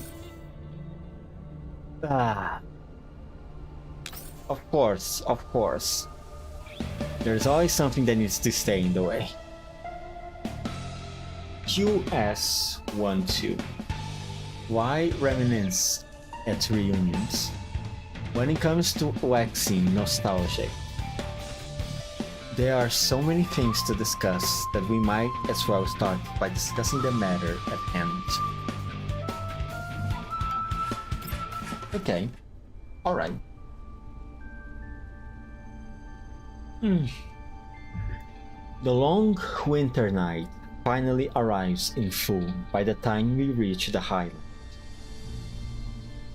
Several gaunt workers are tying up strips of red cloth on their tent. Chuhua says they are decorating for the festive trade fair. She leads us to the edge of the settlement, which is bordered by barren plants. The distorted forms of ruined buildings are visible in the distance. This is it. Let's go in. There are over a dozen tents around us, all lit up, which just barely serves to banish the darkness. Some of them have ornaments made of red paper on them. The lights inside the tent make them cast twisted shadows on the ground. Chuhua brings us into one of these tents. Chuhua, are you out? I heard you were released this afternoon. I just knew you would be here. If Yura, I thought I heard your voice over the interrogation room loudspeaker. Did you get me out of there? They were asking me a bunch of questions I had no clue about, and they wouldn't let me leave either. I was boarded out of my mind in there. Well, my boys discovered some new evidence that proved your innocence, so I had them send it in. Unfortunately, I am the scavenger representative in the management, so I could request to sit in on the questioning. Then the new evidence arrives just in time, so I submitted it. Thank you, and thanks to your boys and the scavengers.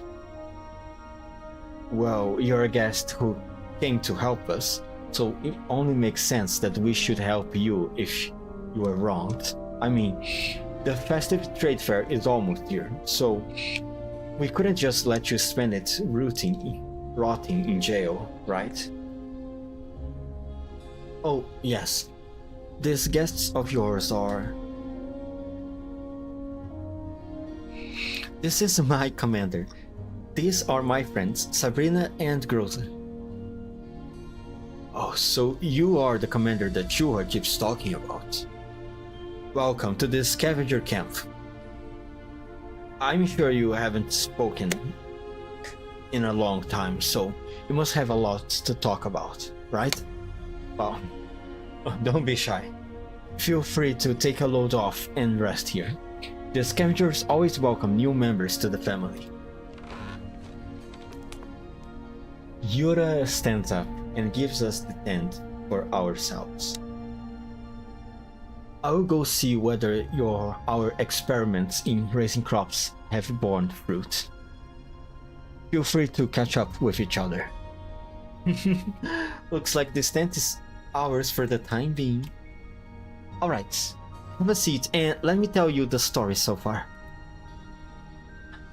Quick, tell us. I mean, I was worried about you too. Sorry for making you worry. Anyway, just give me a few minutes to tell you a little of the historical background. I used to work in a green zone farm back then. My boss was an old lady who was really nice to dolls and took really good care of me. She came from what we call dark steel form. But if I am not wrong, Aminda's intel states that Darksteel Farm was only just recently founded. I am talking about the former Darksteel Farm, before the war. Back then, it was still called Sunset Farm. After the farm was abandoned, its people wandered all over the place, but that lady was still really attached to the former home. After I decided to go work in the Yellow Zone, he asked me to find the descendants of her former friends and neighbors and check on them on her place.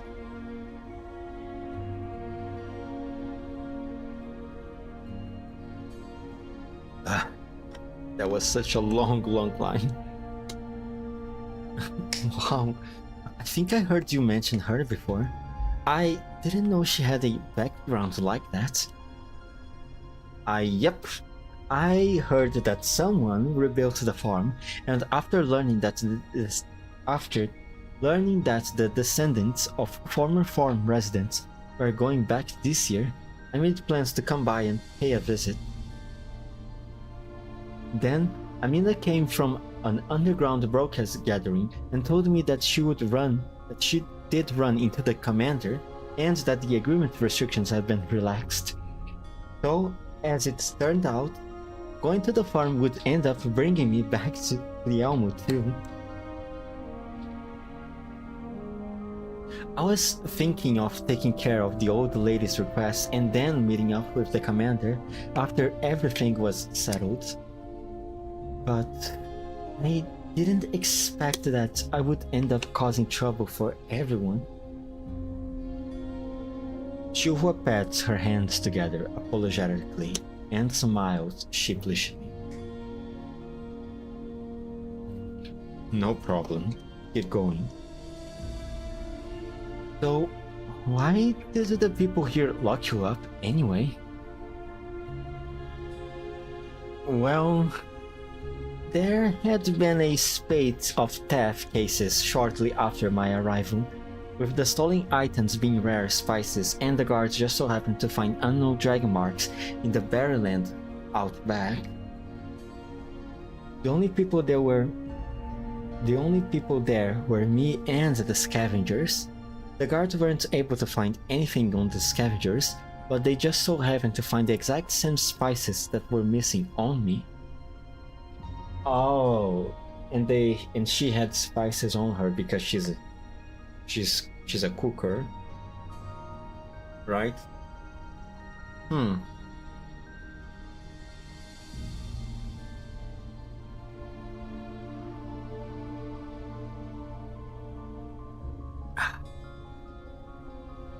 think that's what happened. Possibly.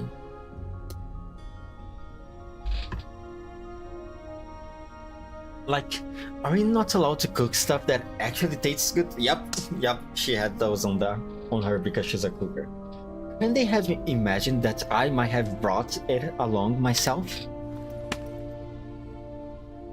Chihua slaps her thighs in annoyance. Then she glances at me and mutters under her breath.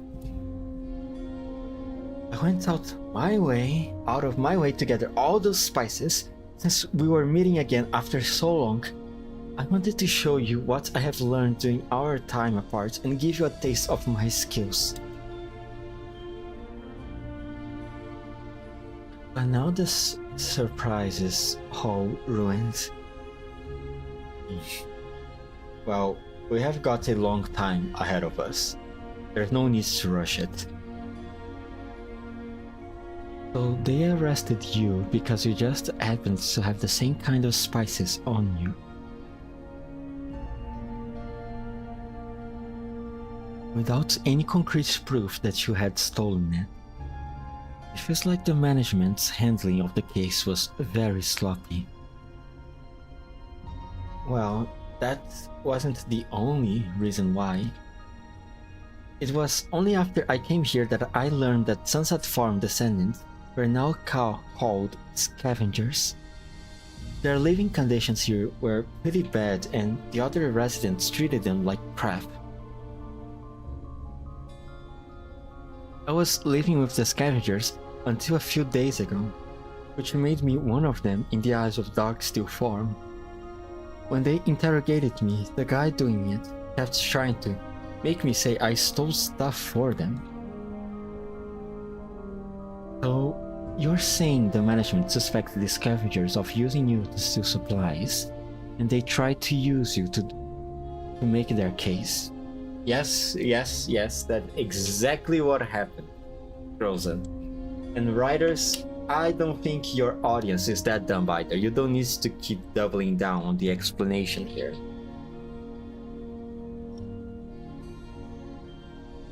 Yup. Chief Yura told me that the scavengers weren't doing too well on the farm. For starters, a lot of people ended up turning to thievery because they couldn't earn enough contribution points to survive. But the guards already dealt with them. Based on what I have seen so far, the descendants of Sunset Farm who are still here in the Highlands don't seem like criminals to me. It's hard to sway public opinion with a subjective opinion now that now that their biases have developed.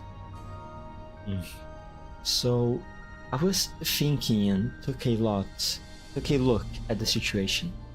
While a lot of stuffs have been stolen, the scavengers wouldn't be starving like this if they actually managed to get their hands on it. Also, the fact that I was released at all was because Chief Yura's evidence convinced them. When I came out, however, I heard the guards talking about how that evidence cleared me, but at the expense of making the scavengers look even more suspicious. Chief Yura never mentioned anything like that. Kyuha scratched her head and then shoots me a pleading, desperate look. Oh, so she wants our help to investigate the matter so that she can clear the names of these scavengers, huh? Okay, yeah, we can do that. I can't see why the commander would reject it.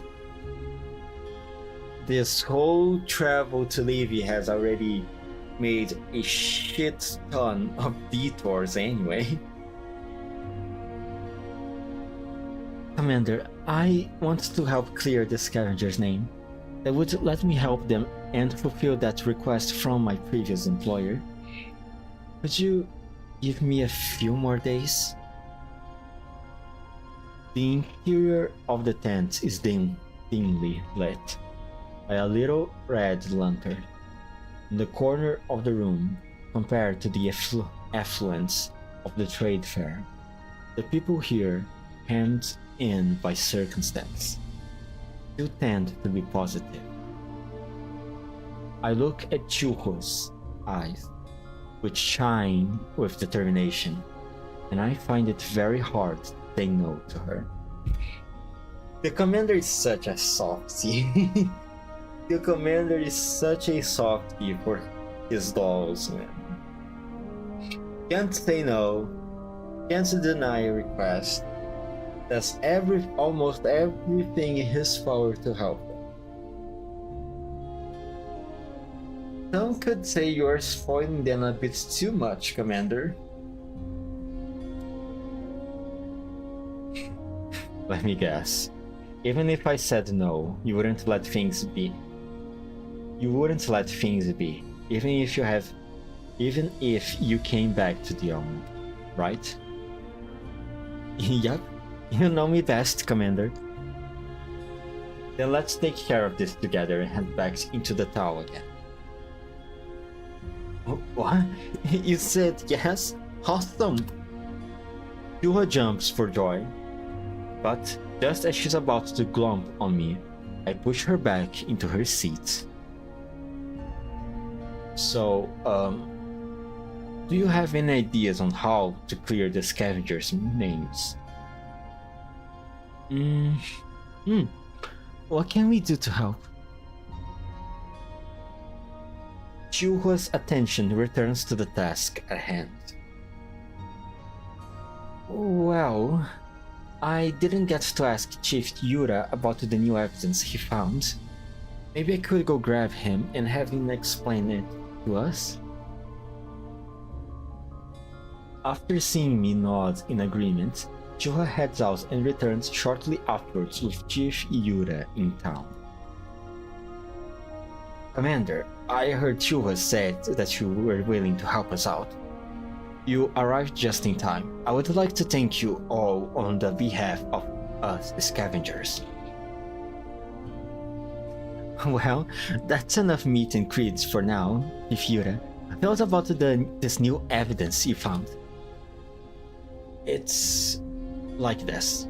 The scavengers have been trying to plant new crops in the wastelands, and we take pictures of our plot at regular intervals as part of our experimental records.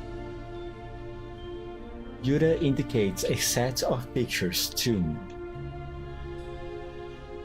These pictures capture the drag marks, or what the guards consider evidence of transportation of stolen goods.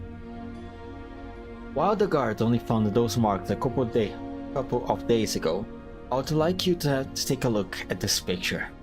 It was only when we checked the date of today's picture that we realized that marks like this had already shown up since last month, and Yuha hasn't arrived yet.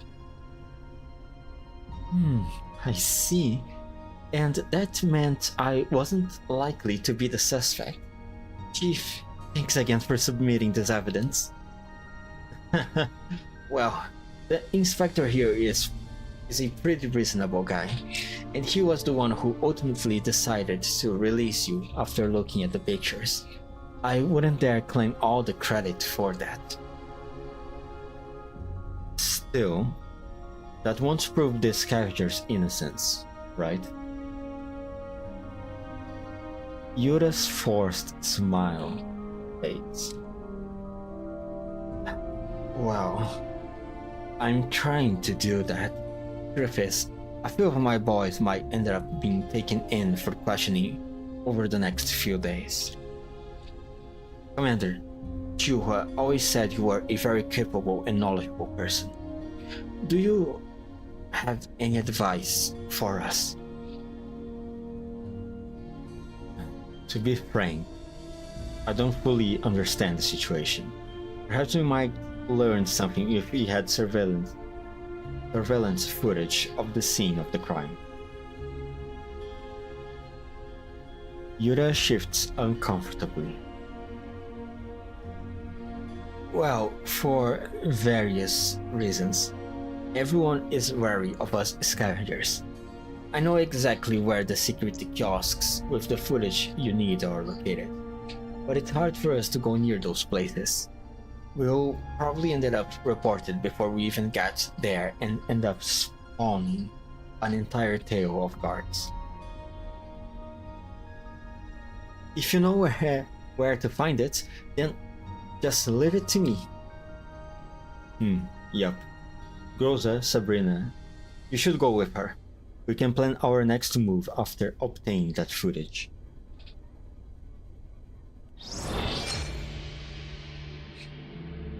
Okay, and once again, we start our investigation work. Man, I wish Springfield were here. Maybe with her around, things would be much more easier.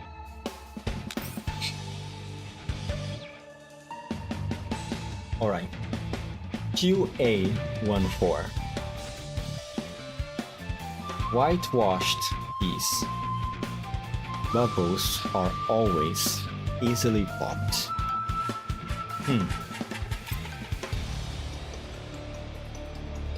I don't know about you guys, but that doesn't sound very good to me. The night wears on. I wait in the tent for words from them. My communicator chirps and vanishes my growing sleepiness. Sleepiness. Me too, Commander. I also a little bit sleepy right now. Oh my god. Hello, Vapley. Commander. Vapley's magnified face appears on the screen, like she's trying to smoosh it into the camera. Vapley, maybe you should back up a bit? Commander, why do you look so gloomy? Did you miss Vapley? Yes, I did, Vapley. In fact, I miss all of you. But I miss Mr. Pizza the most. Vapley is ready to give you an extra fresh pep-up performance. Maybe later, please. I heard people say that idols need to check their image before doing a show. Maybe have you properly inspected your outfits, Vapley? If the commander saw Vapley in a messy state, that might damage your idol image. Huh? That's right. I can't let the commander see Vapley when she's a mess. Vapley squeals and hops off to the side. Commander, did you miss me? Yes, I did. I did very well. Funny and cute doll, Coffee. And when was the last time I saw Coffee in a story? Was it during the main story? Or... No, I think it was during the main story.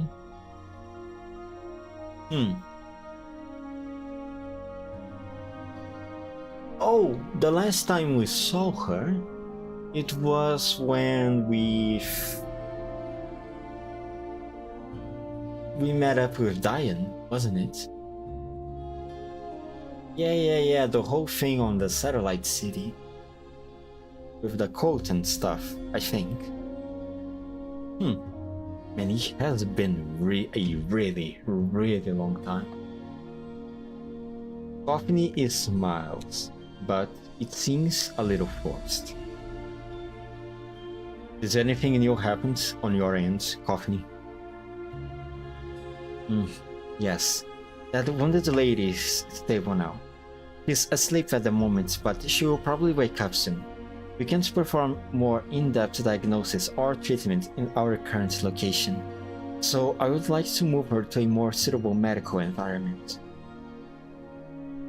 Do you have access to anywhere that fits the bill, Commander? I see. I have found a suitable location for the time being on my end. I will send you the coordinates, so bring Miss Casualty over. Be careful on the way here and keep a low profile. Keeping a low profile with Vapley around is a big ass. Still, it's no problem for me. See you later, Commander. The transmission ends, and the clock display in the corner of the screen silently increments. It's about time Chuha and the others check in. Hey! All clear, move in. Rosa and Sabrina jump up to where Chuha is and crouch behind a pile of junk. The cold light on the street lamps dyes the walls of the security kiosk a dark white. The boots of the patrolling guards tromp over the half-melted snow and leave a muddy path behind on the ground. Our target is right below us. According to Chief Yura, this kiosk ought to have surveillance footage of the fair and settlement districts with the most theft cases. Should we contact the commander? Doing it now. Rosa, how are things going? Commander, the target is in sight. Once this patrol passes by, we'll have 15 minutes to approach the target. Right. I will stay in touch on my end. There is a security camera here. Can you take care of it, Sabrina? Leave it to me. I've got a camera disruptor. Disassembling it for 15 minutes is no problem. The ground is slippery, so mind your feet. Huh? The terrain like that is kind of bad for high inertia frames, right? High inertia frames is a funny way to call yourself fat, Sabrina. It will be fine with me around. Wow, you're so awesome, Chuha. Quiet. Prepare to move out. Okay. The final guard in the patrol follows their routes and heads into Vista. Behind him, the dolls silently land on the ground and approach the kiosk. Can't open it. Lock is pretty solid. Let me try. Sabrina produces a small item and the locked cylinder clicks. It's open. Wow, that's awesome. What is that? It's just this miniature electromagnetic pulsar. Focus, ladies. Juha resists the urge to chat. He nods vigorously, then begins searching the kiosk. Oh no, some of the cameras weren't activated. No, wait. They weren't even wired up in the first place because they were just dummies. So they were decoys? Dummies? So they are just there for a psychological effect? Were they trying to cut costs? This settlement doesn't seem hard-pressed for money though. That does seem rather suspicious. Are the cameras we are looking for there? Speak of the devil, I just found out. Turns out the one we are looking for isn't a dummy. Camera logs are here, but we need really high access levels to copy the data. Rosa, how much longer do we have?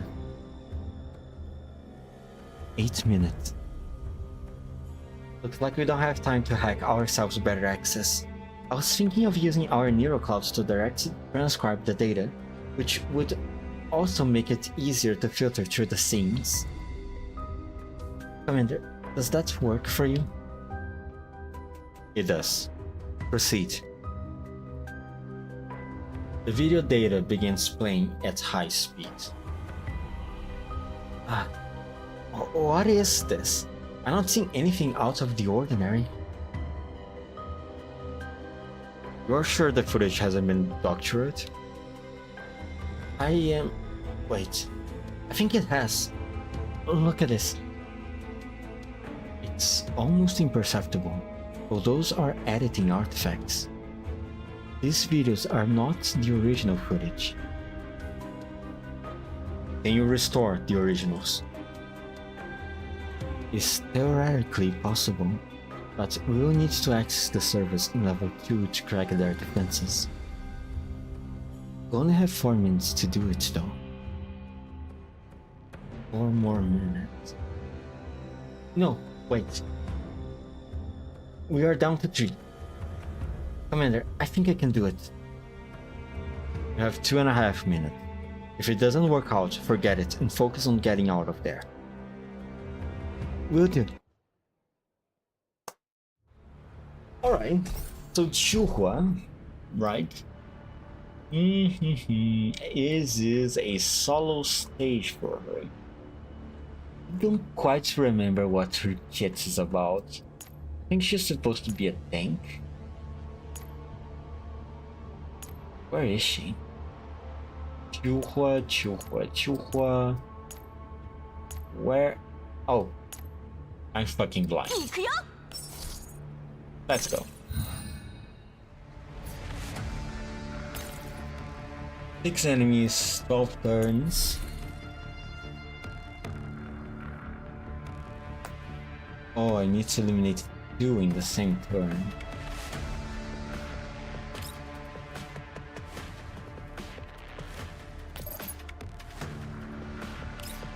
Okay, alright. So, what I can do is this. Oh, so cool.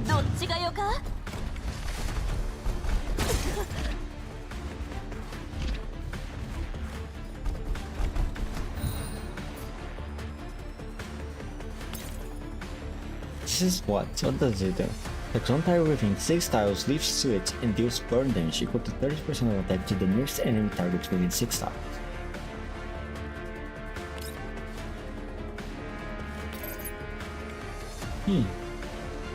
So basically just a movement skill.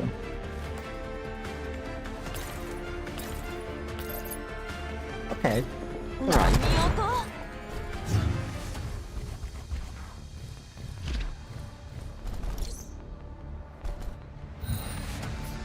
Okay, if I use the skill, this is a good moment for me to get out.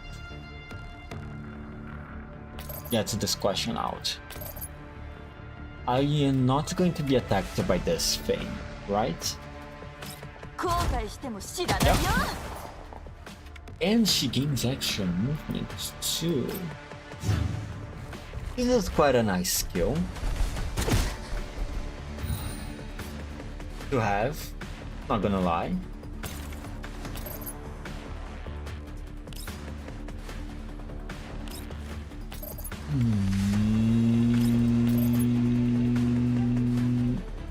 You know what? Let's do this. Also, she does have quite a lot of movement, doesn't she?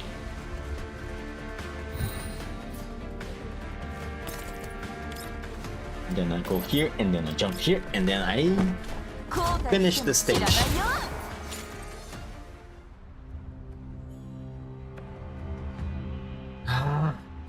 Well, almost out of time. Counting down now. 5, 4, 3, 2. We did it. We managed to restore the original data. I see the guard approaching. What are you standing around for? Move it already. The dolls make to leave. Nobody says anything else. In just a few minutes, the only sounds audible on the communicator are the sounds of the winds blowing, which eventually fades.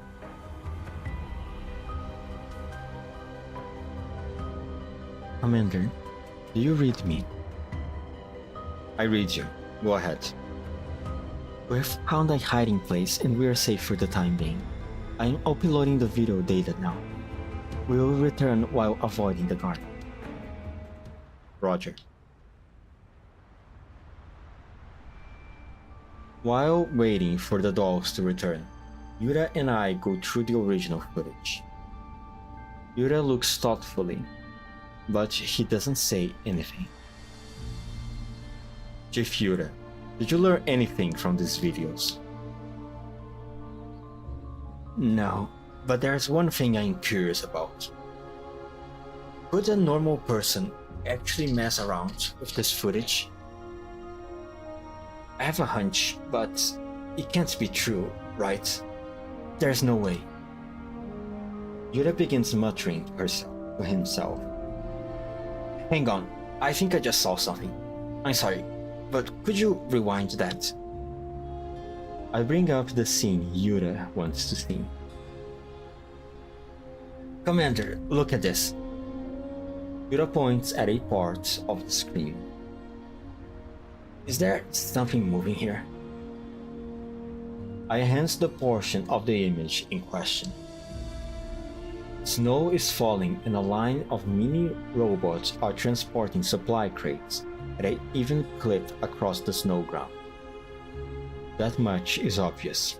Several hours later, the trail on the ground is slowly covered up by greenish-white snow. I clip this loop and begin replaying it. These are mass-produced robots. Huh? So they were mass-produced models. No wonder they seem so familiar. Many of us scavengers have seen them before. This one. Yura points to one of the mini-bots. One of its arms is clearly unusual compared to its fellows. Here, I remember hacking up one of these robots with an axe. In this exact place too. Wait, seriously? What are the odds? So you have encountered it before. In the ruins, Darksteel Farm was built on the ruins of a former farm. Most people live in the rebuilt areas, but the outskirts have a lot of areas that haven't been properly reclaimed yet. From time to time, mini robots like this emerge from the depths of the ruins, and that was where I encountered it last. So you go in and out of the ruins regularly, Chief Yura? Yura scratches his head. Well, it's actually like this. After we scavengers came back here, we were assigned to clear out any hidden dangers and rebuild the ruins. After all, these ruins could have been built by our ancestors and nobody would know the farm better than us. Unfortunately, Yura shrugs and falls silent. Mini robots from the depths of the ruins. Oops, I misclicked. So, assuming this robot's ultimate destination was the depth of the ruins, that would mean they have to pass through the wasteland around here, right? Yes. Ah, I see. So that's why they found the proof of our guilt outside our test plot. No, this is just a guess. So in order to verify it, we'll have to find them in the ruins, as well as the stolen goods. I point at the crates they are carrying. I will lead the way. Although our attempts to rebuild didn't turn out too well, we have managed to map out a couple of routes that take us deep into the ruins with minimal risk. That ought to help. In that case, we will head out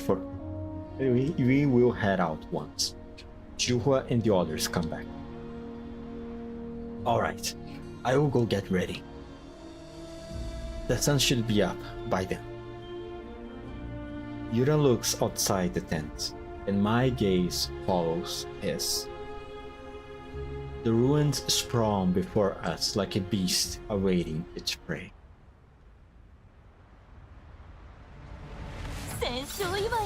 Let's go! Her first battle. Look at her, she seems so happy. Alright. Now, the last stage for today. QA15. Continue.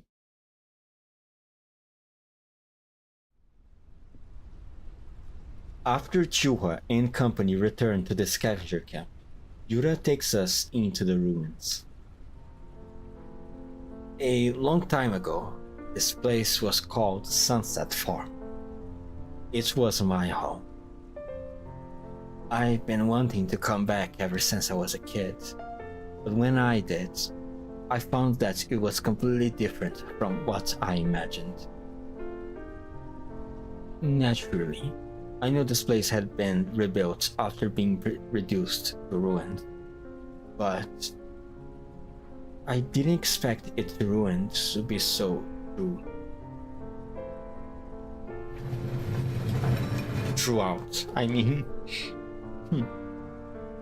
Yuta pulls on his gloves and pulls the tangle of twisted rebar aside, clearing a narrow path for the rest of the group.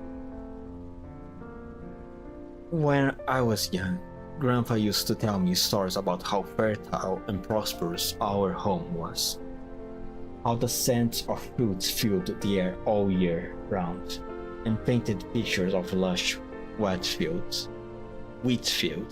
stretching out to the horizon. I always thought this place would be like a fairy tale kingdom.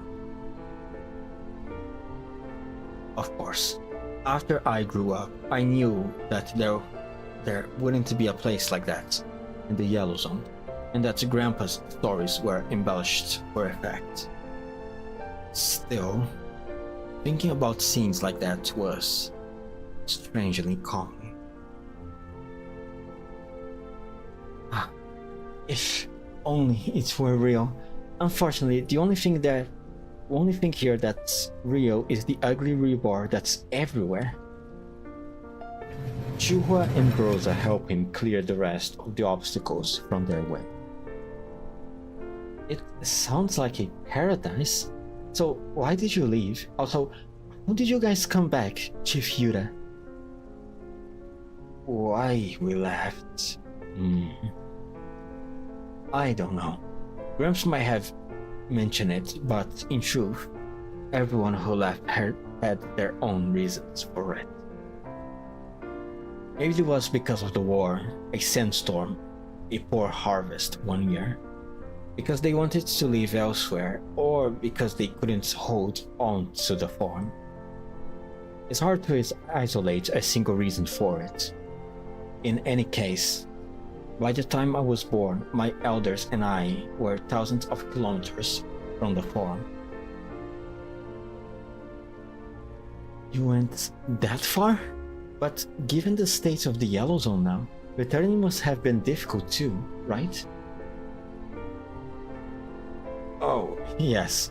We walked a long, long way. Just surviving until now was a miracle. And I led my people here.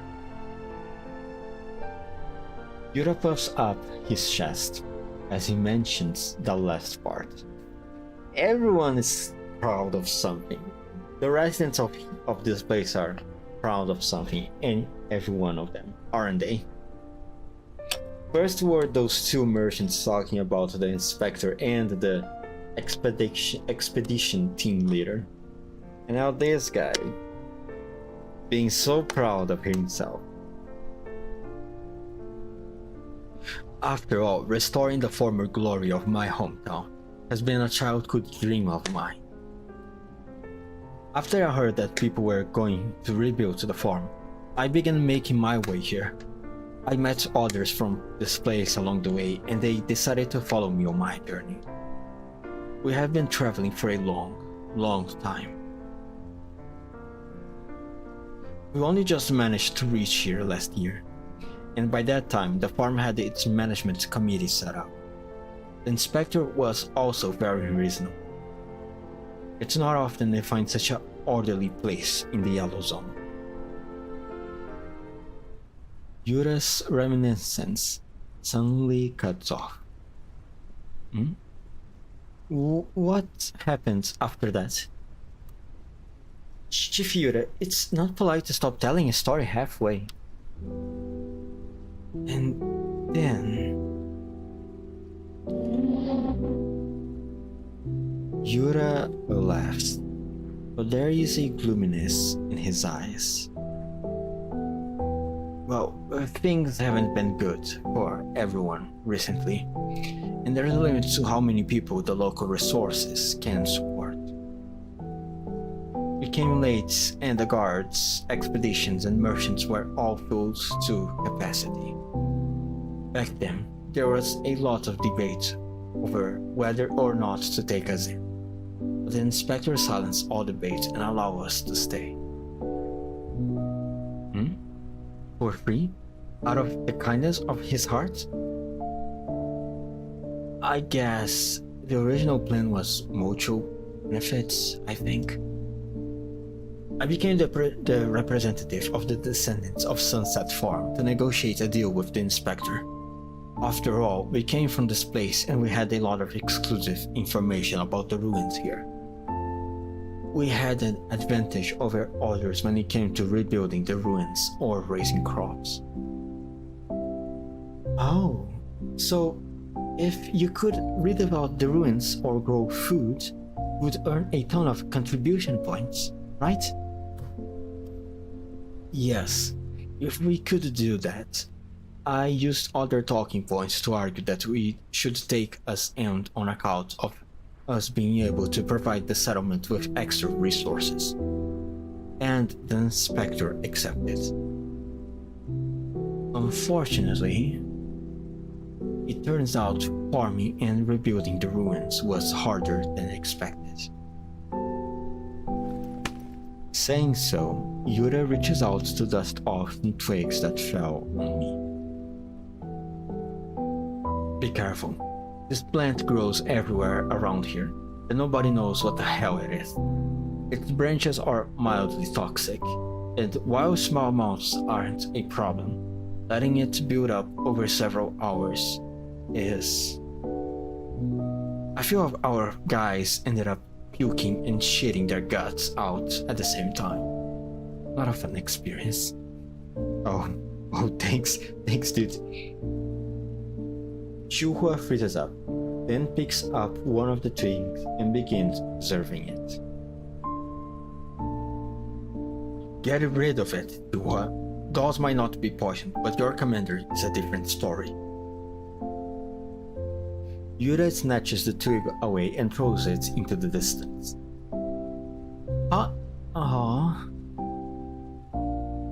Toxins, unknown machines, aelids, expired gunpowder. The ruins have everything. We can't go further in without the right tools for it. Our attempts at raising crops failed too. Soil composition now is different from our ancestors' time, and our experience from the past can be applied to our current situation. Looks like surviving is hard for everyone. So the scavengers are in dire straits then. Bang on the money. We are bringing in fewer and fewer contribution points, to the point where we are having trouble just obtaining enough supplies to survive. We are stuck collecting the damaged goods for emergency use at the management issues. Some of our boys even got desperate and tried doing some messed up things, which got them kicked out by the management. I tried to persuade them to hang in there a little longer, but... Yura shakes his head.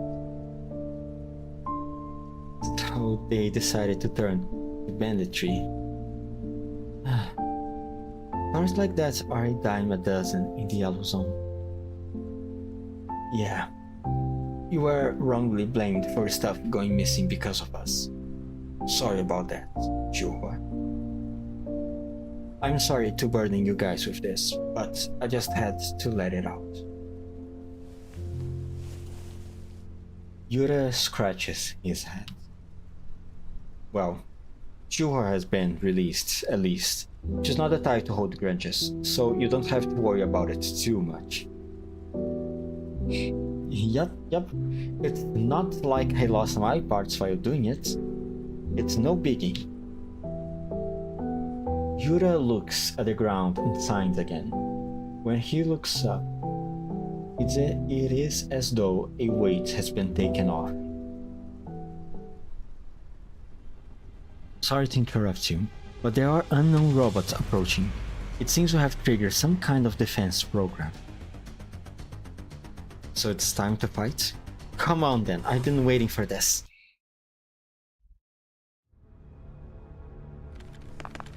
Damn, she's thick. Sorry. Ready for battle? The enemy is almost in range. Yup. We can't confirm their models at this range, right? If they are the really high-end kind... Oh, I'm getting nervous. What are you worried about? You've got me around, don't you?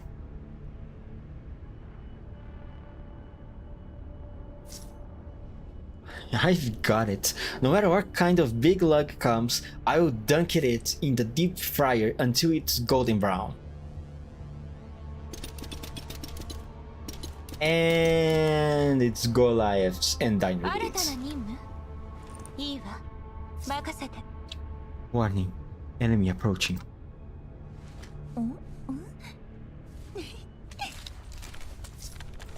Oh, let me take a look. Huh, piece of cake.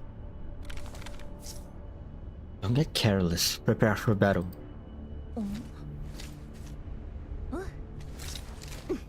All right, got it.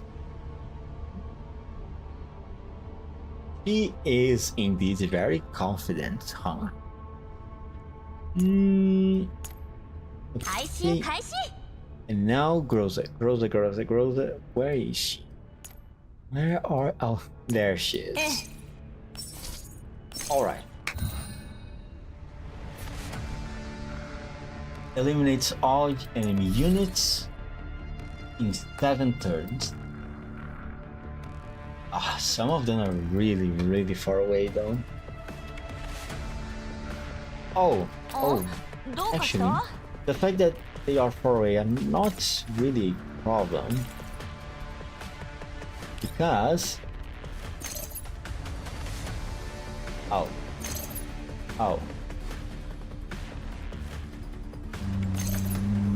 never mind. Actually, let's just do this. Oh, so good. Now, what is this? Selects one enemy targets within 6 tiles, dealing burn damage equal to 120% of attack to it. If the distance to the target is less or equal to 4 tiles, damage dealt is increased by 5%, and stability damage dealt is increased by 1 point. Oh.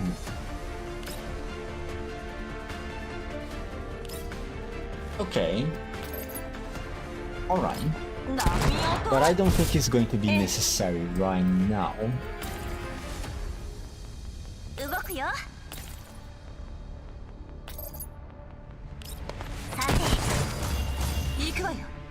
Good.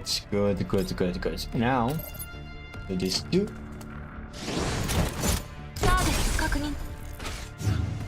And then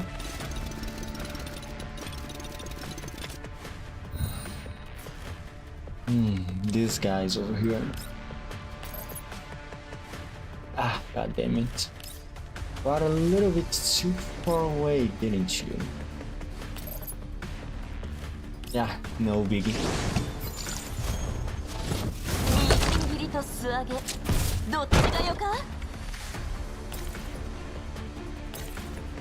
Okay, alright. Now, to this guy.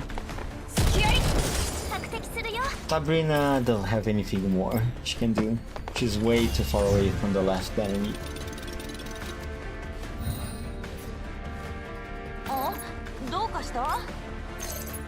And kill it. Easy peasy. Groza inspects a broken SF minibot. Commander, I think we can follow their investigation data back to their base. I think we can follow their navigation data back to their base. How long would that take? Their security programs are fairly primitive, so it won't take long. Just them Coffee sends a calm request, and I accept it. Commander, Commander! What do you think of Vapley? Vapley is carefully checking her image and the comfort concert, all ready to go. Vapley, didn't we just get here? It would be bad to perform a live show without properly setting up the stage, no? Oh, yeah! Now where should I put all this equipment? Vapley will do it now. Damn, Coffee has gotten really good in dealing with Vapley, didn't she? Vapley hops, skips, and jumps out of the frame. Commander, I have good news and bad news. From the joyless cast of her mouth, I suddenly realized that all is not well. Go on. Very well. So that hurt lady just woke up. Oh, that's good to hear. You don't seem too happy about it, though. That's the bad news. She seems to have lost her memory. Oh, fuck me, I guess. Coffee pointed the camera at the woman who is lying down. Miss, what should we call you? Who am I? Who are you? Do you remember how you got here?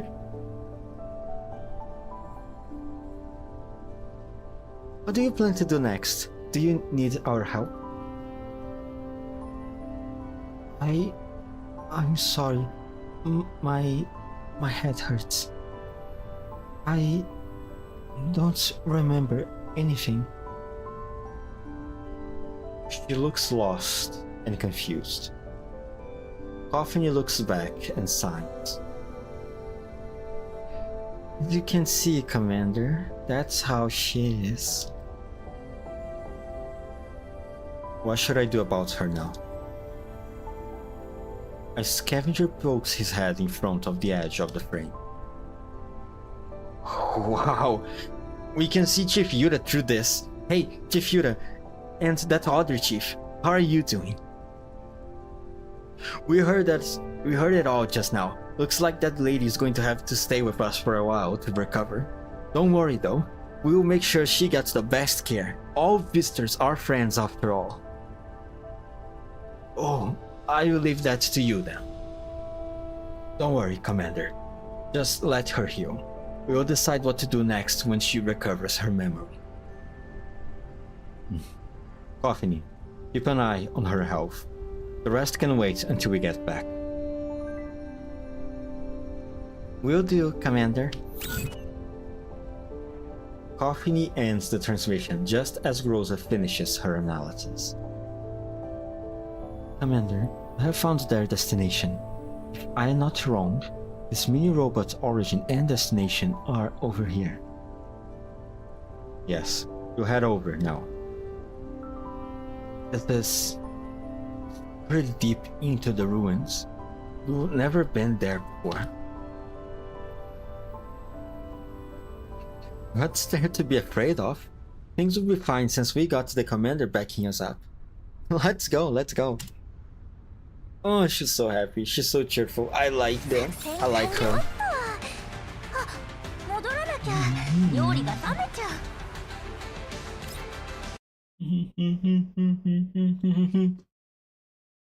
And that's everything for today. Oh man.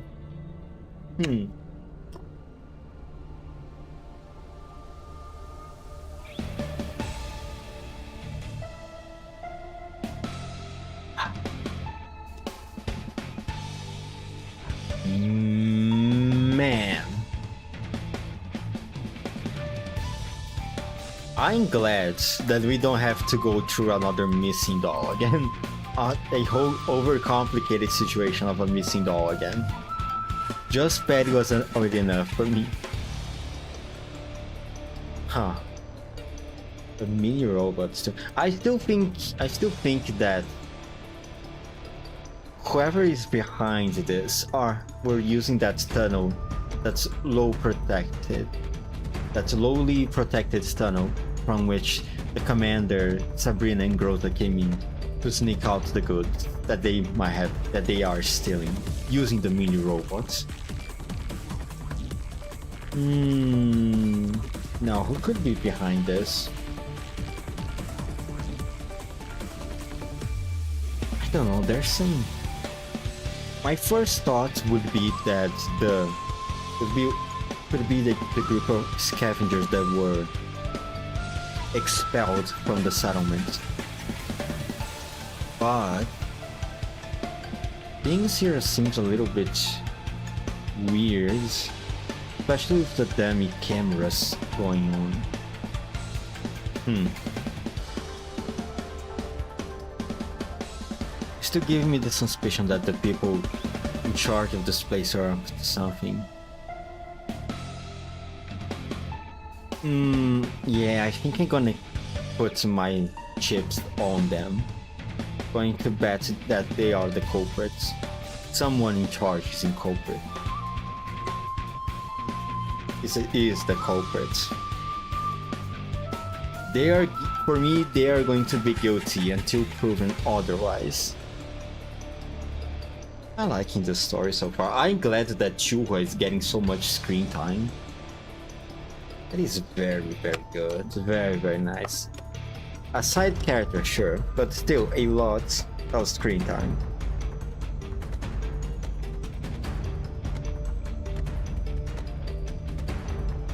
And I'm not feeling sleepy anymore.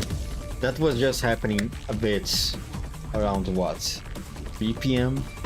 4 p.m? I'm all better now, but I definitely should watch better my sleep schedule. Alright. That's everything for today. Enough stalling. Tomorrow, I'm going to continue the story. And I'm going to finish it by reading the second part of it. With everything said, 5, 4, 3, 2, 1. Bye. Oh yeah, I need to do the... Oh no, the challenge stages are not open yet. I'm gonna do those on my off time. Bye.